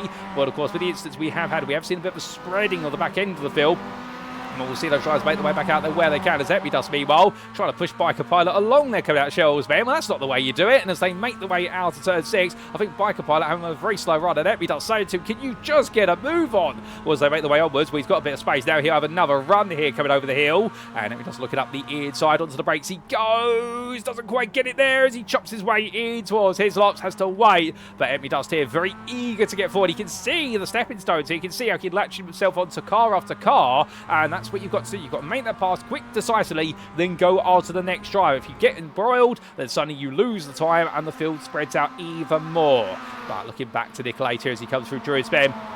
Natavin now right on the back, and Natavin gaining a huge amount of time in the mid-portion of the lap. But his run from Shell Oils down towards Knickerborough has been incredible, and Natavin gaining the best part of a second through there, and the draft definitely helping him. But still, as Natavin setting purple sector after purple sector, and so is Dickinson, in fact, up in a 5th place. Don't forget about him. He is currently 2 seconds off this group. I suspect he'll be there in 2 laps. Well, here we go then, on to lap 4. Nicolata, Simply Steve, Geng, and Natavin all together. And Natavin right now hoping to get a bit more involved as we ride aboard the gyro camera here, and well, thankfully to the GoPro attached to Natavin's car. And here we go down the hill, rolling away through. Densons goes around the outside there of Geng. Is Geng going to let it go? Yes, he is, but Natavin understeers a bit wide, just carries a bit too much momentum. And well, momentum-based racing key here in these MX-5s. So you get one corner wrong, you lose momentum to the next one. But Simply Steve and Nicolator, well, these two old rivals, of course. And right now, Simply Steve squeezes round the inside into Island Bend, and the Tree Blossom machine makes way into lead for the first time today. Well, can he hold on to it now? We will see as Epmy Dustby, well, Pancakes, they start to fight, and that's going to be Pancakes up the inside there. Lovely move from him. Epmy Dust lets it go, and Urko cedes position behind, with Corndog in 12 trying to stay with them there. And we're trying to get a bit more involved in that battle. But now over the rise they go. The 303 of none other than what the Epmy Dust. Looking for a move there. And we're coming over the rise and down. 2 wide into the braking zone. It's going to be Epmy Dust on the outside here. Meanwhile, be Pancakes on the inside. Pancakes does not let that go. He's going to fight it here. And that's going to cost him a lot of time when they were closed up to Biker Pilot. And in fact, Pancakes goes a bit wide. They're going for the second part of the chicane. Fighting now through Knickerbrook Bend. But Urko goes around the outside. So Pancakes has definitely made a bit of a ham sandwich out of it. As who's got wide in the rear of the picture is Lat. I think that's Omega. It is, who is a lap down. And well, for Omega, it's all gone very wrong. So he's already a lap down, and that's going to send him even further down as he loses time to Garlic Dog, who he was battling with at the time. We'll get a replay of that when we can. As meanwhile, Natavin now absolutely climbing his way through the field, and Dickinson right with him. Dickinson's just suddenly appeared out of nowhere at the end of this lap. And well, Dickinson now in the 4th place. And we're attacking Natavin, and well, the money shift earlier on definitely has not dissuaded him from being aggressive. And what we mean by that is essentially when you try to go into a gear, you downshift, but you try to go into a gear whereby the gearbox and the engine can't accept it. So you're essentially trying to get into the gear where it goes beyond the maximum RPM of the car, and that's why it is known as the money shift. It's going to cost you a lot of money. You essentially blow the engine as you get the engine to try and get to an RPM that it cannot go to. And I can tell you, I've witnessed it a few times, ladies and gentlemen. It is not a happy sight when it happens. It is a very explosive sight when it happens also. But meanwhile, as Captain and Geng swap places, well, suddenly Geng's down to 7th place, but I think this is all part of the script for Geng, in the fact he's just letting these places go. I think he's protected his tyres right now, and I wonder whether he's going to go on the offensive in the second half of the race. Meanwhile, Simply Steve, your leader, leads the pack on through, and as he does so, we leads us into, well, we take a look back at some big moments of this one, including what was right at the start of the race. Things going a bit wrong. Well, in fact, we're not going to quite get the cut yet because Nicolator's trying to go round the outside. Nicolator says, no, don't go to replays yet. Thank you, commentary booth. We want you to carry on watching us. And well, can't complain at that, ladies and gentlemen. Simply Steve leads the long line of cars through, but much better run that time through his lops, and it will keep Nicolator behind at least for now. In fact, opens up a half-second gap, but that may be temporary. And so we temporarily make our way back in time and take a look at some of the big moments on the start, including a bit of a moment for Simply Steve on the open lap. This was coming through the opening couple of corners when we did go green flag racing and everyone's safely on through. But I think Simply Steve being a bit creative with track limits here at the opening bend, and indeed having to gradually bring himself back on and wary of the whole field behind him. But it was a very good open lap, to be fair, as we went 3 wide in the mid-pack down through the opening corners. A bit wrong there for what was Corndog, but got himself back on the road, safe and sound. Albeit what exactly happened there to Corndog? Let's get the on board. This was Cornog finding himself in a situation where it was 3 wide in front of him, and I think he was just slightly blind as he went into Denton. So came into the corner, carried too much speed, and then went to the grass and decided, you know what, I'll bring it down the hill, but I'll slide it down on the grass patch and rejoin very considerately. And Cornog did brilliantly there to get it back on. But then lap number 2, there was quite a bit of drama because we had this Automathy firstly, heading in towards Cascades, and as he rolled his way on through, the privateer went in with too much speed, went wide, and he had his own big slide, whereas there was drama right in front. So Automathy was the side act we didn't get to see, but then what exactly happened in front is the big question, and the answer is, this is what happened between Garlic Dog and Omega. So through the corner they went, and as they did so, Garlic Dog went through. Omega had already gone around, and unfortunately Garlic Dog tried to power his way on the outside there, but Omega went one way, went the other, and unfortunately for what was Garlic Dog, he should have zigged when he zagged. But we also saw it from the Omega's perspective, and what exactly happened to him. Well, here's the camera angle that shows you. He'd lost the rear already, and Urko just aided him on that adventure in the end. Urko had nowhere to go, and unfortunately rubber banded off of the side of Urko's car. He ping-pong balled himself around, and that's how the two of them came together in quite a cataclysmic instant that saw them both towed to the pits. But then Captain CK on the second half of the lap into Hislop chicane. What happened to him? He was leading at the time and made his way from right into left. And as he did so... Oh, I think he's hit the tyre barrier there. Well, let's get the on board of that. So, make his way through the corner, listening closely to that front right. Oh, goodness me. Yep, that's a hit. And when you hit like that, you're going nowhere but to a barrier. Nightmare moment for Captain CK and for Tagish. What happened to him? He was on his second lap. And as the privateer made his way on around, having started from the pit lane... I think something went wrong with the car there for him, and it was all over, sadly. Something's broken, and well, unfortunately, I don't think they were able to get it fixed. And then we did have what was a bit of a big moment for Omega on lap number 3, and this was at Knickerbrook Bend. Make his way through his lops, and as he did so, made his way through the corners, and oh goodness me, missed his braking zone. Now I think he was looking more at his rear view mirror rather than forward, worried about Garlic Dog, rather than worrying about Knickerbrook, and unfortunately it came back to bite him as we head back to your live racing, ladies and gentlemen. And as we do cover back, well, we have missed a little bit of the racing, but I'm sure you can forgive us for that, given we saw all those exciting moments. We didn't always catch necessarily at the start, but we come back to absolutely peak pack racing, because it's simply Stephen and Tarvin side by side, behind them Dickinson and Nicolator, and AJ and Cat Daddy are there. That is your top 6. 2 by 2 they go. Unfortunately, the Noah's Ark sequence ends there after the top 4, but they make their way to the bracket. So simply Steve says to Tarvin, no, you're not going to win every race here, Tarvin. I'm going to take one, or I'm going to make this the hardest possible win of your life. And as they roll the way through right now, well, they've got a 1.7 second gap to Geng, who you see in the rear of the picture, and then it's 5 seconds to Urko. But what a pack we have at the front right now. An incredible pack, no doubt about it. We've got plenty of drives elsewhere. We will keep our eyes on them as well and give you coverage of them every so often. We're staying with absolute cinema here as Tarvin goes up the inside into Druids Bend. Here they come through, and right now the two drives coming onwards. Will we see a change of position here? Potentially so. Simply Steve just digging in as much as possible, but Tarvin coming back at him, and well, absolutely brilliant. And Simply Steve, just hold on, they're going on to lap number 8. We're not even halfway through this race yet, ladies and gentlemen. We've still got quite some distance, and tyre life might start to become a bigger and bigger factor the deeper they go. But of course, many of these drivers, they will be used to racing long distances in these Mazda MX-5s.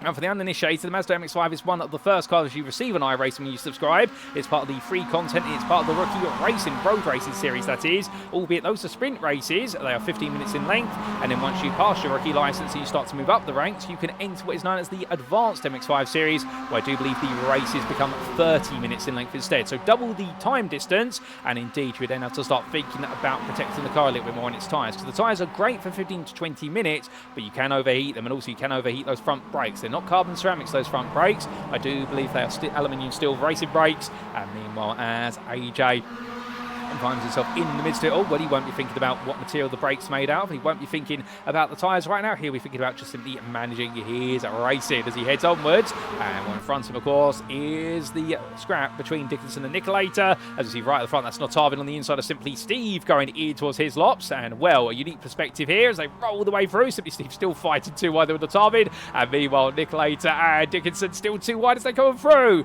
Nobody wants to back out right now. And in the end, Tarvin does take the lead of this. But meanwhile, poor run for Dickinson coming out of what will be Knickerbrook corner. Can AJ get through here? He's going to try and squeeze his way on the inside coming into Water Tower, but he'll need to be clear of Dickinson before they get to Druids, because otherwise that's going to end up being a too wide through a corner. You never really want to go too wide through, not this early on. But in the end, AJ does squeeze on through, and Dickinson does not put up the fight. But meanwhile, back in 8th place, here's Urko. He may have lost the lead 7, but right now he's got Corndog for company, so he's not lonely out there, to be fair. And then we do have Pancakes, a further 3.5 seconds drift, slowly closing on the battle for 8th place, with Vet Me Dust as well in 11th place. And it's 13 seconds back to Biker Pilot. You can see Garlic Dog behind Vet Me Dust there, but a lap down. Well, the sun comes back out on your leaders, and as it does so, well, Natavin right now hoping he can make a break here, but Simply Steve, I think, is going to be hoping he can stay with him. Nicolator, well, it's now down to him whether he lets Simply Steve stay with the leader or not, as that's going to be a bit of an excursion there for Cat Daddy. Finds himself right in the thick of this now, and well, the Old Spice machine will ride its way onwards, and well, we can see there goes Geng, making it 3 wide for a brief moment. He does pull ahead there, so it does seem as though Cat Daddy just not having the best of runs coming through Cascade, and Geng is now starting to pick his way through. He's picked off 1, another 5 to go, but how gradual will he be about this? Will they be aware that he's the danger man, like in race number 1, that you need to watch out for? Well, I think Simply Steve will be very aware of it, given the way he fought with Geng towards the end of the first race, but the others may not, as they head onwards. But as they do, well, of course, it's all now about taking it steady and making sure that you've got the tyre life to make it to the end. We're not expecting any pit stops here, and coming into the pits, of course, it will be fuel first and then tyres second. It would cost a huge amount of time for a driver to come into the pits to put fresh tyres on, and nobody wants to come in to put the fuel in if they have to, because understanding the fuel tanks of these cars, quite extensive. They're not that fuel hungry, these MX-5s, so therefore I suspect we are doing our races on single fuel tanks this season. But as Nicolator looking for the wheel, Simply Steve, this is what Notavi will be looking for, because Nicolator says, I'm going for it, but in the end, it goes a bit too wide there through Druid's Bend. That's going to bring AJ into the mix. So suddenly Nicolator, for a little bit of aggression, actually hurts himself more than he gains, and looking back from the rear of AJ's car right now, and in Pepe we trust, he says. Well, you can see that Dickinson right now wants to carve his way on through, makes way at the inside. Nicolator lets that go immediately, I think realising the fighting's only costing him time and places, and therefore he doesn't necessarily need to put on these battles right now. New personal best for Geng, a 48.932, but the pace is getting quicker and quicker as these drivers head on the round, and that's always to be expected as they make their way on to our 10th tour. A bit of grass being taken there from Cat Daddy. I suspect running a bit wide through the opening corner. And looking back to Urko. You can see 5 seconds behind the top 7. When they're fighting, slowly bringing him closer to them. But he's going to need a lot more than that if he wants to get into that fight. You can see it off in the distance. But he's now just got to hope, of course, that he can catch up and keep the faith, but also be wary of the fact that Corndog following him is closing onto him steadily. As Biker Pilot is into the pit lane, there's damage on that car. I think he's had a big bump with a barrier. He's missed his pit box. In fact, has to reverse into it. He's got to be careful about reversing too far back, however. If he goes too far back in the pit lane, he can risk being disqualified by the iRacing automated stewarding system. So we'll keep you abreast, ladies and gents. But I think Biker Pilot has made it into his pit box. The car is being repaired, and therefore he will be allowed to carry on racing, which is great to hear. Unfortunately, it won't be for a top 10 today, unless there is a huge shunt at the front, but hopefully not quite so. Albeit now that I've said it, surely the commentator's curse will abide. But meanwhile, Captain Geng there starting their own little battle for 6th place, and the top 5 are being allowed to just steadily move away a little bit. However, this might all be a bit presumptuous to say that it is going to split away. And meanwhile, a bit further back, Epi does chasing down Pancakes for 10th place with a 23-second gap to Tomothy, and in turn there's a further 23 seconds to Captain CK. So therefore, outside the top 10, things are definitely spread. And meanwhile, Biker Pilot is leaving the pit lane, which is great to see. So they've got that car repaired. Does he come out on the lead lap? I think he will just about, and I think the leaders will be about 7 seconds behind him by the time he leaves the pit lane. But we see here Geng getting ahead of Cat Daddy, so he's made that move happen for 6th place, but the cost, 1.5 seconds now to Nicolator. Can he close up? And we'll have to wait and find out. As we can see Urko and Corndog becoming a more prominent feature in the rear of the camera every lap that is turned. But as we do see this battle just steady itself out for a brief moment, well, of course, we need a bit of a moment to understand what exactly happened. So our couple of drivers have been involved in major incidents, Garlic Dog being one, Biker Pilot being another. So we get a quick replay, ladies and gentlemen, as we do take a trip back in time.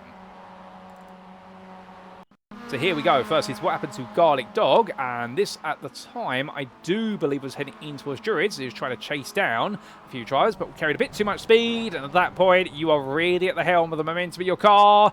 Did he avoid the barrier? He did. He had to keep staff of the brakes, although, to stop it sliding from left into right, but did very well there, Garlic Dog, to keep that under control. Meanwhile, we had this a lap later for Biker Pilot, and this is what led to him coming into the pit lane. It was a glide through Druids. Does it happen on the exit here? Hits the exit curb. He does go wide, and in the end, oh, it hits the barrier. Unfortunately, he tried to power through it, but unfortunately for Biker Pilot, it didn't quite work out, and in the end, car to the barrier. Repair work needed, and that's why he came into the pit. So with that, ladies and gentlemen, it's back to your live racing. As we do coming back, well, half the race complete, half still to go, and as we start to head into that second half, well, now this is where the increasing challenge comes. But Natavin, well, his challenge, of course, is to hold that lead for the remainder of this one.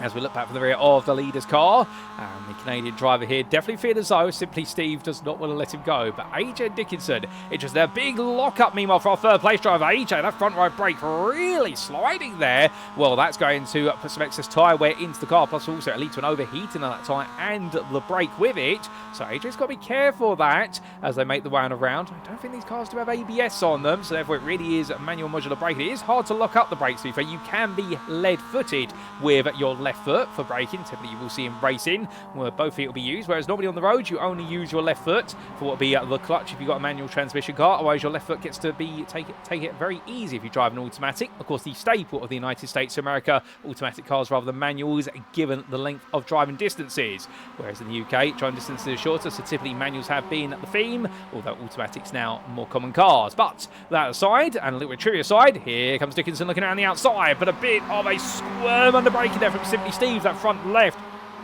Rochelle bend, and what you can definitely see now, I think drivers are starting to feel the wear is building in the car, where they fought so hard early on. Well, AJ has got back ahead of Dickinson, but for how long will it be? Because Dickinson here trying to use the side draft, plus also you can see Simply Steve actually coming across there, gifting a bit of a draft there to Dickinson, and Dickinson sweeps around the outside. And also watch the front calipers of those brakes. You'll see as they make the way around, they'll start to glow even hotter. In fact, the discs, we should say, not the calipers, they will start to glow red hot when they are getting on, and I think that is a sign there. Well, now we are starting to see brake temperatures really spike, and with those can keep them cooler, will just have more life towards the end. Nicolai's a bit further back. Then you can see Geng has got onto the back of this group now, and Cat Daddy 1.5 seconds behind. We have had a bit of difficulty, meanwhile, for a couple of drives further back, including a big incident for Urko, who's had to tow over the pit lane recently.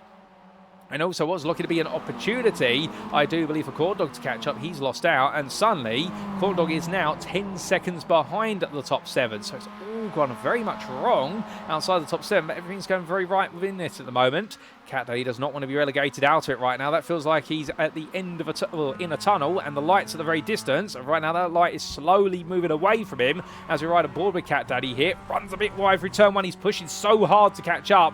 But I think because he's pushing so hard, he's pushing himself into mistakes at this point. And we'll have a bit of temperament here. He just needs to be consistent. It will come back to him. Not right now, of course. You've got to think that towards the end of the race, they will start fighting. And if you don't let that gap get beyond, say, 5 seconds, well, the fighting towards the end will suddenly bring you right into it when you need it most. But of course, as the drivers continue to make the way around, it's hard to see in the long term. You do worry as a driver in this series that once you lose the draft of the pack in front, you really are going to be in a very lonely race, and that's why you overdrive typically. But if you keep cool and just think to yourself, well, no, if it's the lead group, they are surely going to fight at the end of the race, unless they have a big incident where you'll gain places either way. You are bound to end back up in that pack if you stay within distance. Coming on down the hill, right now your top 5 definitely continue to itch. They've got that big itch to scratch, which is battling as much as they possibly can. But of course, nobody wants to be the first one to do it. Nobody wants to be the one who breaks up this pack, because at the end of the day, they're all pointing fingers at each other afterwards. And well, of course, if they all start to fight each other, this man will be very happy just to walk away unscathed from it all. But we'll have to see whether that's the way it all plays out in reality as they all come back through Druids Bend. Other things to note, of course, about the Mazda MX-5 and the Oulton Park circuit, well, the fact that you do see a lot of what is a very similar car to the Mazda MX-5 race around here on an annual basis. Well, hold the phone on that, because Simply Steve does look for a move here in towards Lodge Bend. So he says, you know what, let's try this on for size. He looks on the inside, but Natavi simply responds by holding the outside line, a bit more power and traction out the corner to either go into Old Hall, and there's going to be Dickinson on the outside. So Dickinson sees the opportunity here. He wants to poke and prod, gets a really good run, wipers on there, taps there is Simply Steve, gets the brakes on immediately there, and Simply Steve had lost some momentum, and Dickinson thought he could switch it back, and Steve to the barrier there, and that's going to be a tow to the pit lane, and Dickinson will credit where it's due to Dickinson. As soon as he saw he'd done it, he immediately reacted and decided to park the car up on the grass there to wait for Simply Steve to rejoin, but that shunt to the barrier, I'm not surprised that Simply Steve has had to tow, and to be fair, that's not to say that Dickinson was completely in the wrong, and that is essentially a wreck to Simply Steve's race. It happens in pack race racing. One decision can really make the difference between a great day and a difficult day, but credit where it's due, Dickinson, a gentleman driver, and that's what we like to see immediately in the fact he knew he made that contact, and therefore it would lie with him in the stewards room. I suspect the stewards will still be called on that one, but they'll definitely take that into account, the fact that Dickinson did immediately react by making sure he was not going to gain anything and lost as many places as Simply Steve would until Steve had to tow.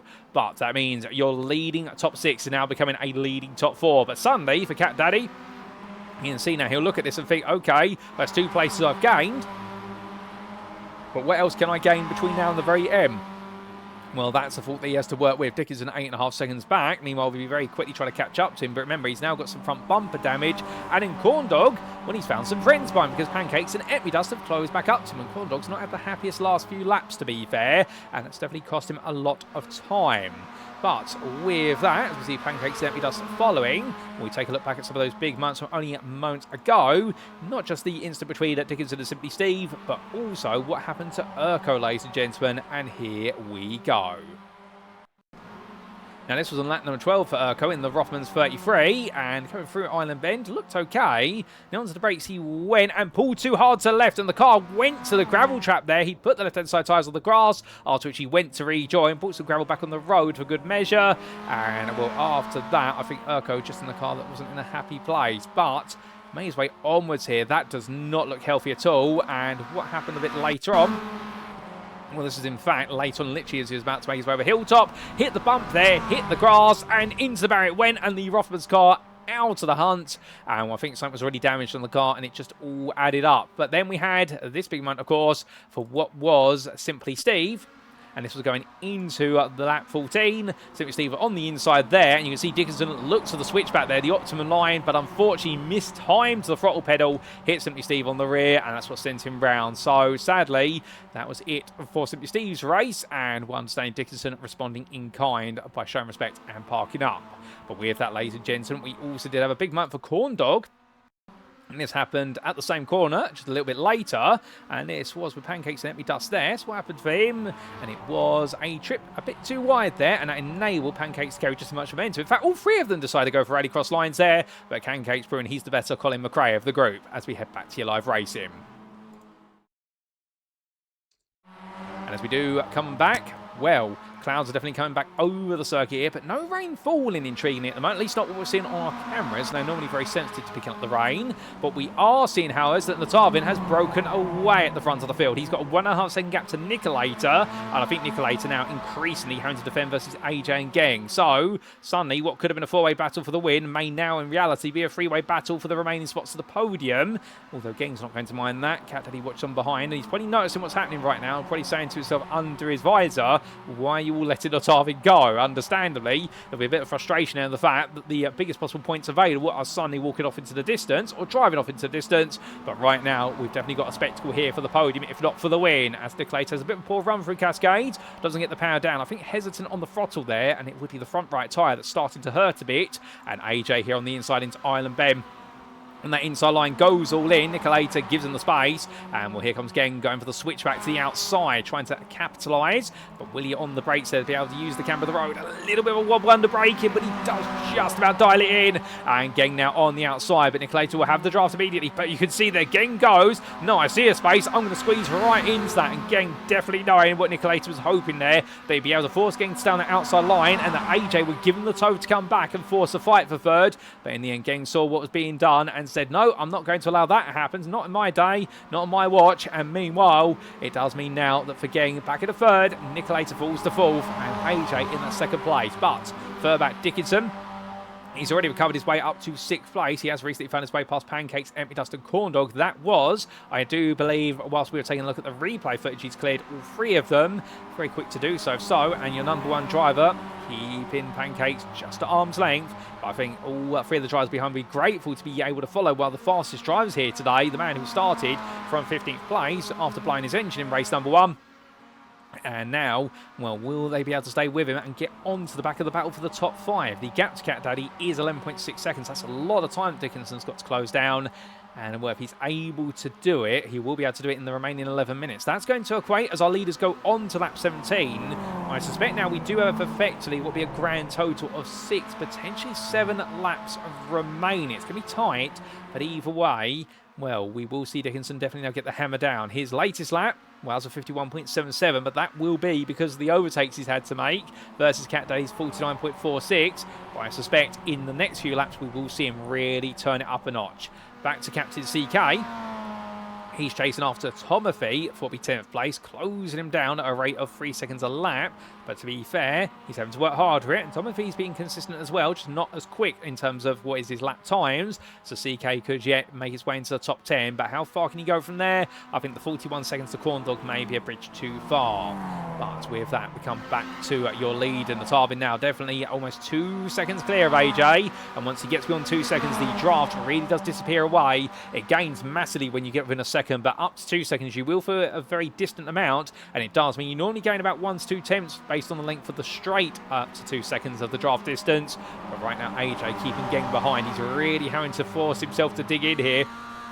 And I think he just does not want to let Geng take this place because he's worried that Geng will then find his way through. And Geng in a very upset looking MX-5 where its front left bumper definitely not looking fastened down as well as it should be. And I wouldn't be surprised if that front left headlight's not working. But thankfully we're not racing at night. Otherwise that car would be in with a meatball flag there. The fact it has a broken headlight. It's only got 1 working light. Although I do believe the regulations say you only need a light on the front of the car to be working. And indeed, if you're ever curious about a bit of intrigue, I think it was in the 24 Hours of Le Mans. And well, the rule book was updated as a result of this, but I think the rule book stated that in the night you had to have a working light on the front of the car, and I do believe what it actually meant, I'm not sure if it was Le Mans or whether it was the 12 Hours of Sebring, it was one of the two, it was years ago, but the team actually went and got a torch and taped it to the front of the car. It was bright enough to qualify as a front light, and that's how the car raced for 3 hours, ladies and gentlemen.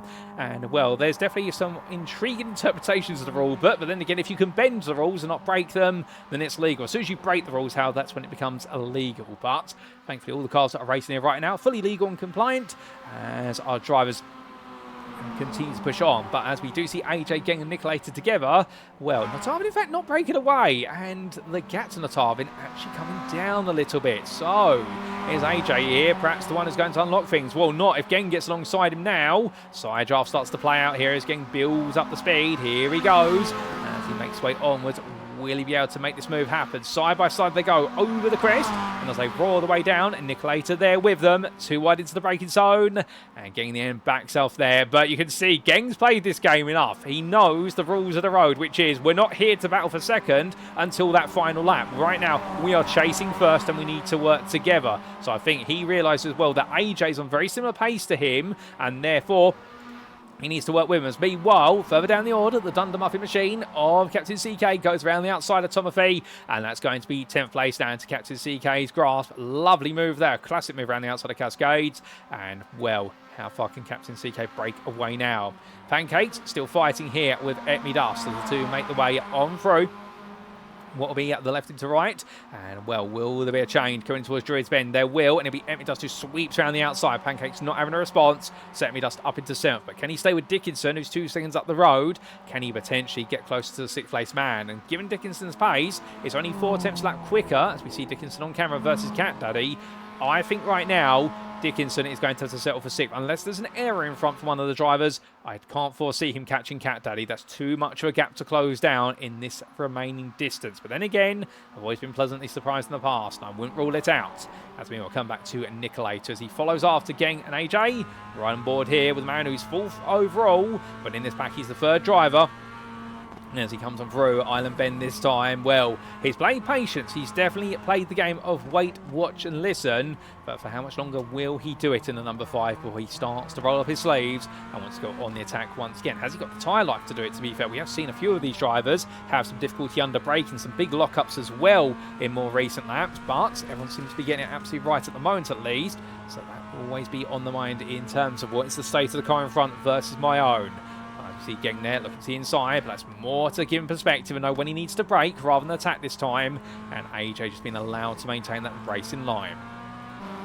Well, the Dwarves, whilst we do have an absolute exciting top 10, let's not forget about the fact we've also got drivers out there still going, including Simply Steve, who after his moment with Dickinson, well, he's got that car repaired. He's on lap 12, he's on 12th place at the moment, and he's gone on to lap number 19 just now. He's still just about on the lead lap. Urko, 22 seconds behind, also on the lead lap at the moment. The last two lead lap runners in 13th place after a huge shunt early on for the Rothmans driver, and where all went wrong coming over the hilltop. But right now, whilst it has gone downhill, he's trying to keep it on the level playing field. And Biker Pilot, the first of 3 drivers to be a lap down, Garlic Dog and Yo Mega being the others. And you see Garlic Dog there after what went wrong for them early on in the race. And then we do have none other than Yo Mega bringing up the rear of the field in 16th place at the moment. And we've had 2 retirements in this race. Tagish, one of them, and also none other than Sneezy Jr., who unfortunately was a non-starter due to the issues in race number 1.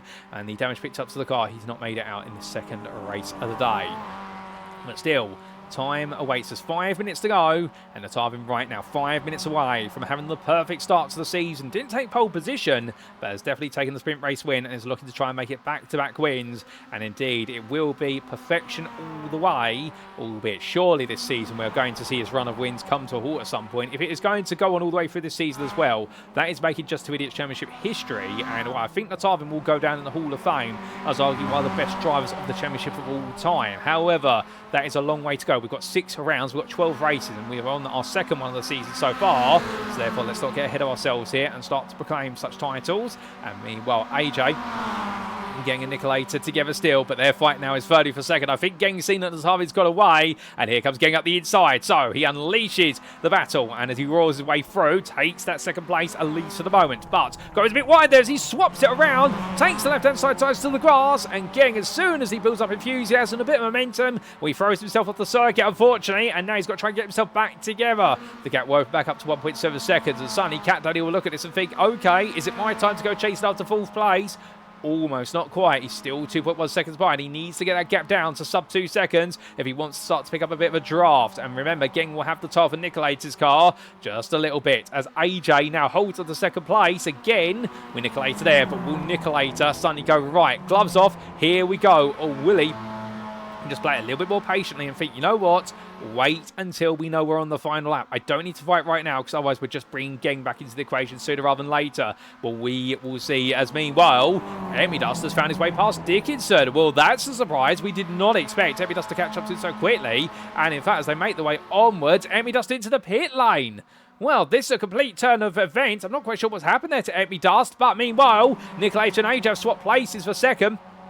And that's going through Denton's into Cascades, and we'll try and get a replay of that when we can. But I think AJ now pushing Nicolator along. And it is, he's bump drafted him along the stretch up towards Island Bend. AJ playing the game, which is we don't want Geng to get involved. But Emmy-Dust in the pit lane, and I believe that is for a drive-through penalty. So that is because he's hit 16 instant points. So Emmy-Dust's race now goes through the pit lane as quick as that. He is the first driver this season to pick up a drive-through penalty. I don't know if he wants to have that accolade, but he has earned it. And as he makes his way on down, the 303 driver now will go to ground, chasing after Corn Dog.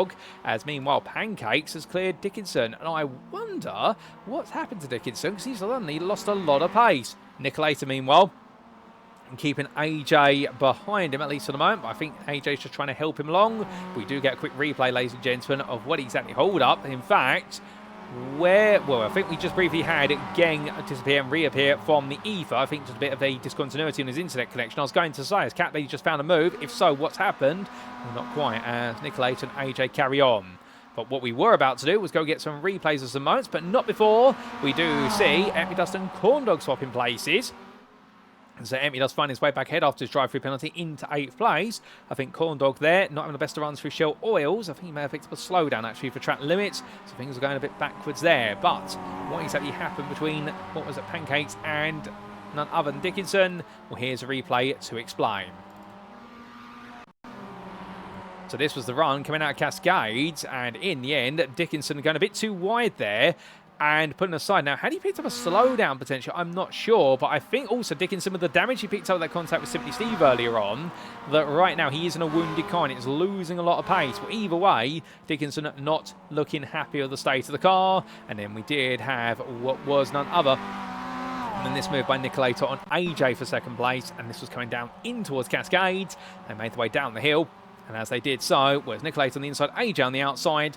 And we've seen this move a few times today, but it always looks lovely when it happens. And Nicolator up the inside, AJ not fighting that one too hard. But back to your live racing we go. And as we do come on back, well, that's Empty Dust in the pit lane, and I think he's coming again, perhaps for a further issue with the car, but Empty Dust might be out of this race, and well, in fact, he's being serviced in that pit lane at the moment. I wonder whether the team perhaps need to put a bit of extra fuel in the car, although it is sat there for a much longer time than you'd need fuel, so I think his race may be over, and with 50 seconds left on the clock, we are on our penultimate lap, ladies and gentlemen. Natav in the lead, but right now Nicolator and AJ fighting after the high spot. That's got a battle ongoing, and that is second place. And getting 2.2 seconds back is bringing Cat Daddy along for the ride. Although it does seem as though Cat Daddy's actually got the upper hand, and Gang is running out of tyre life here. So Sonny can Cat Daddy steal away fourth place right at the end. Remembering, of course, that Gang does have some damage to the front of his car. The front left has got damage, and that may be hurting him on the straights. As Empty Dust comes out the pit lane after a 39-second stop. But meanwhile, ladies and gentlemen, the checker flag has been called. So in fact, we will not get an extra lap. The race is coming to an end for a Natavin. It is going to be back-to-back victories here at Oulton Park. What a pair of wins. And Natavin takes the win by 4 seconds in over Nicolator, who takes the runner-up spot ahead of AJ. And then it will be again coming home just off the podium, but fend off Cat Daddy to the line. That'll be your top 5. And then Pancakes will be a further 15 seconds behind. But make sure to just hold up Dickinson to take that 6th place after starting 17th. What a turnaround in form for Pancakes. Dickinson in the end having to settle for 7th place. Not the way he wanted this race to go, even though he did recover himself after that instant in race 1. And Corndog in the end will come on home in the SYRN machine. Well, he'll come home in 8th place there. And he will see that checker flag just ahead of what will be a Biker Pilot, who finishes a lap down. But well done to him for staying in it to win it. And we'll see Garlic Dog there fish 15th place just behind him. And then we do have a bit of time before we do get to our next driver of Captain CK. And there is the Dunder Muffin machine making its way on through. And as he does so, heading towards that timeline now. But what a difficult day for him after what was looking to be a chance of back-to-back wins. Hislop Chicane and Captain CK were not a good combination, it would seem. And just behind there is Tomothy, and joined side by side there with Yomega, who finished the race a lap down. Yomega on the left of your picture, Tomothy on the right, but takes his first top 10 of the season. And then we do see coming across the line there, that will be Simply Steve in 11th place. We're all going wrong after that contact with Dickinson through Lodge Bend, or in fact Old Hall Corner, we should say. And Empty Dust and Urko will be your last finish of this race, ladies and gentlemen, as they make the way around.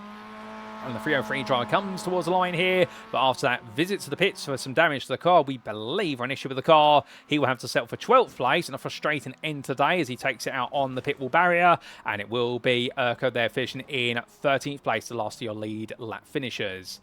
But what a race, no doubt about it. And as Nartarvin leads the field into pit lane, well, I can tell you one thing, he will be grinning from ear to ear as he is flanked there by the rest of the podium. Lovely to see them all coming through. And well, Nartarvin, unfortunately, not quite getting that drift perfectly right. So unfortunately, the team are going to have to pay a lot now for the repair work to the car. But I wonder if in his contract there, all his repairs are covered, or whether he has to pay for them.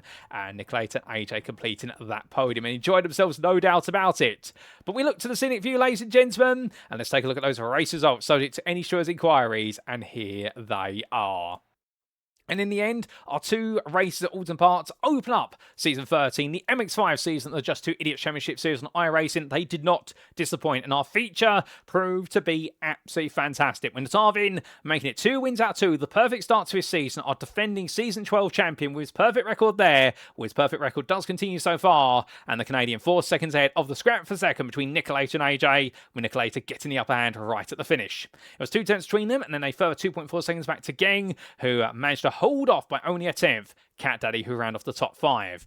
Outside your top 5, it was Pancakes in 6th place, a further 16 seconds behind, 6/10 ahead of Dickinson, and then we did see your top 8 completed by Corn Dog there, a further 17 seconds adrift, but he in turn was comfortably ahead of Captain CK, who after his early instant at his hops could only manage a recovery to 9th, and 10th place went the way of Tomothy on his debut. He's definitely had a stronger feature race to complete his season debut, and indeed his J2ICS career debut. Well done to him. Simply Steve, best rest there in 11th place.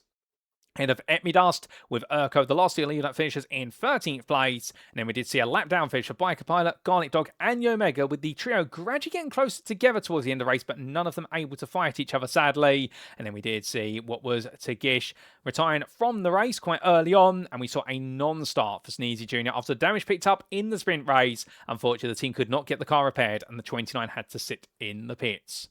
But that completes our first round of the season, ladies and gentlemen, and it definitely has been a grand old day in the British countryside for the big old British Bash. Well, I'm sure that's going to set the tempo for all the racing that is to come. But with that, it is now time for us to wrap up. Thank you very much for watching, and if you have enjoyed today's show, and perhaps you're sat there right now wanting to know more about the Just Two Idiots Championship Series, the J2ICS, and why wouldn't you, to be fair, if you are looking for a community that is all about fun, fair, and exciting racing, and plenty of variety as well. The fact we are racing MX-5s after racing the LMP2s, we've raced GT3s in past seasons, we've raced Formula cars, we have raced GT4s, you name it, we have raced it. Well, definitely, you want to check out our community, and well, the best place to go to, of course, is our official website, and that is at www.j2ics.com, as shown on screen now. And indeed, we do run our Championship Series and our Cup Series, and our website a complete compendium of everything you need to know with regards to the Just Two Idiots Championship Series, from how to get on the grid to the rules and regulations, the Hall of Famers, all of our previous seasons, our previous broadcasts, you name it, it is all encapsulated here on a short, sweet, and simple to access website.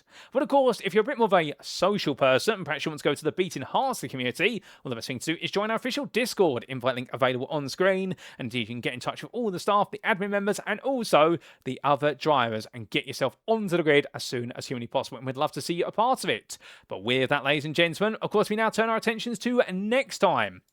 And in a week's time, we make our way to Japan for the first of 2 rounds in our Japanese doubleheader. Round number 2, we'll see our drivers make the way to the ultimate time attack circuit, the one that everybody tries to chase down a sub 1 minute lap in time attack. But for our drivers in the MX-5s, I expect the laps maybe a little bit longer, and it will be at the Tsukuba circuit that we'll see our drivers continue the story. The racing will be on Wednesday, the 16th of June, 2026, but we'll be bringing it to you as if it were live on Thursday, the 17th of June. And indeed, we can't wait to see how the racing goes down there. But until then, well, from Oulton Park today, we have seen the Tarvin immediately start off on a strong foot, taking both wins. But to be fair, it didn't all go his way in qualifying, and you could say as much as he was absolutely through dogged determination going to take those wins, he also needed a little bit of luck, with a couple of his rivals losing out where he gained. But will it stay that way at Tsukuba? We'll come tune in next time to see how the story continues for Season 13 of the Just Two Idiots Championship Series in our MX-5s, because today we've been J2ICS, and I've been your host and commentator, Paul Walsh. You've been tuning to Paul Walsh Production, and until next time, ladies and gentlemen, remember to stay safe,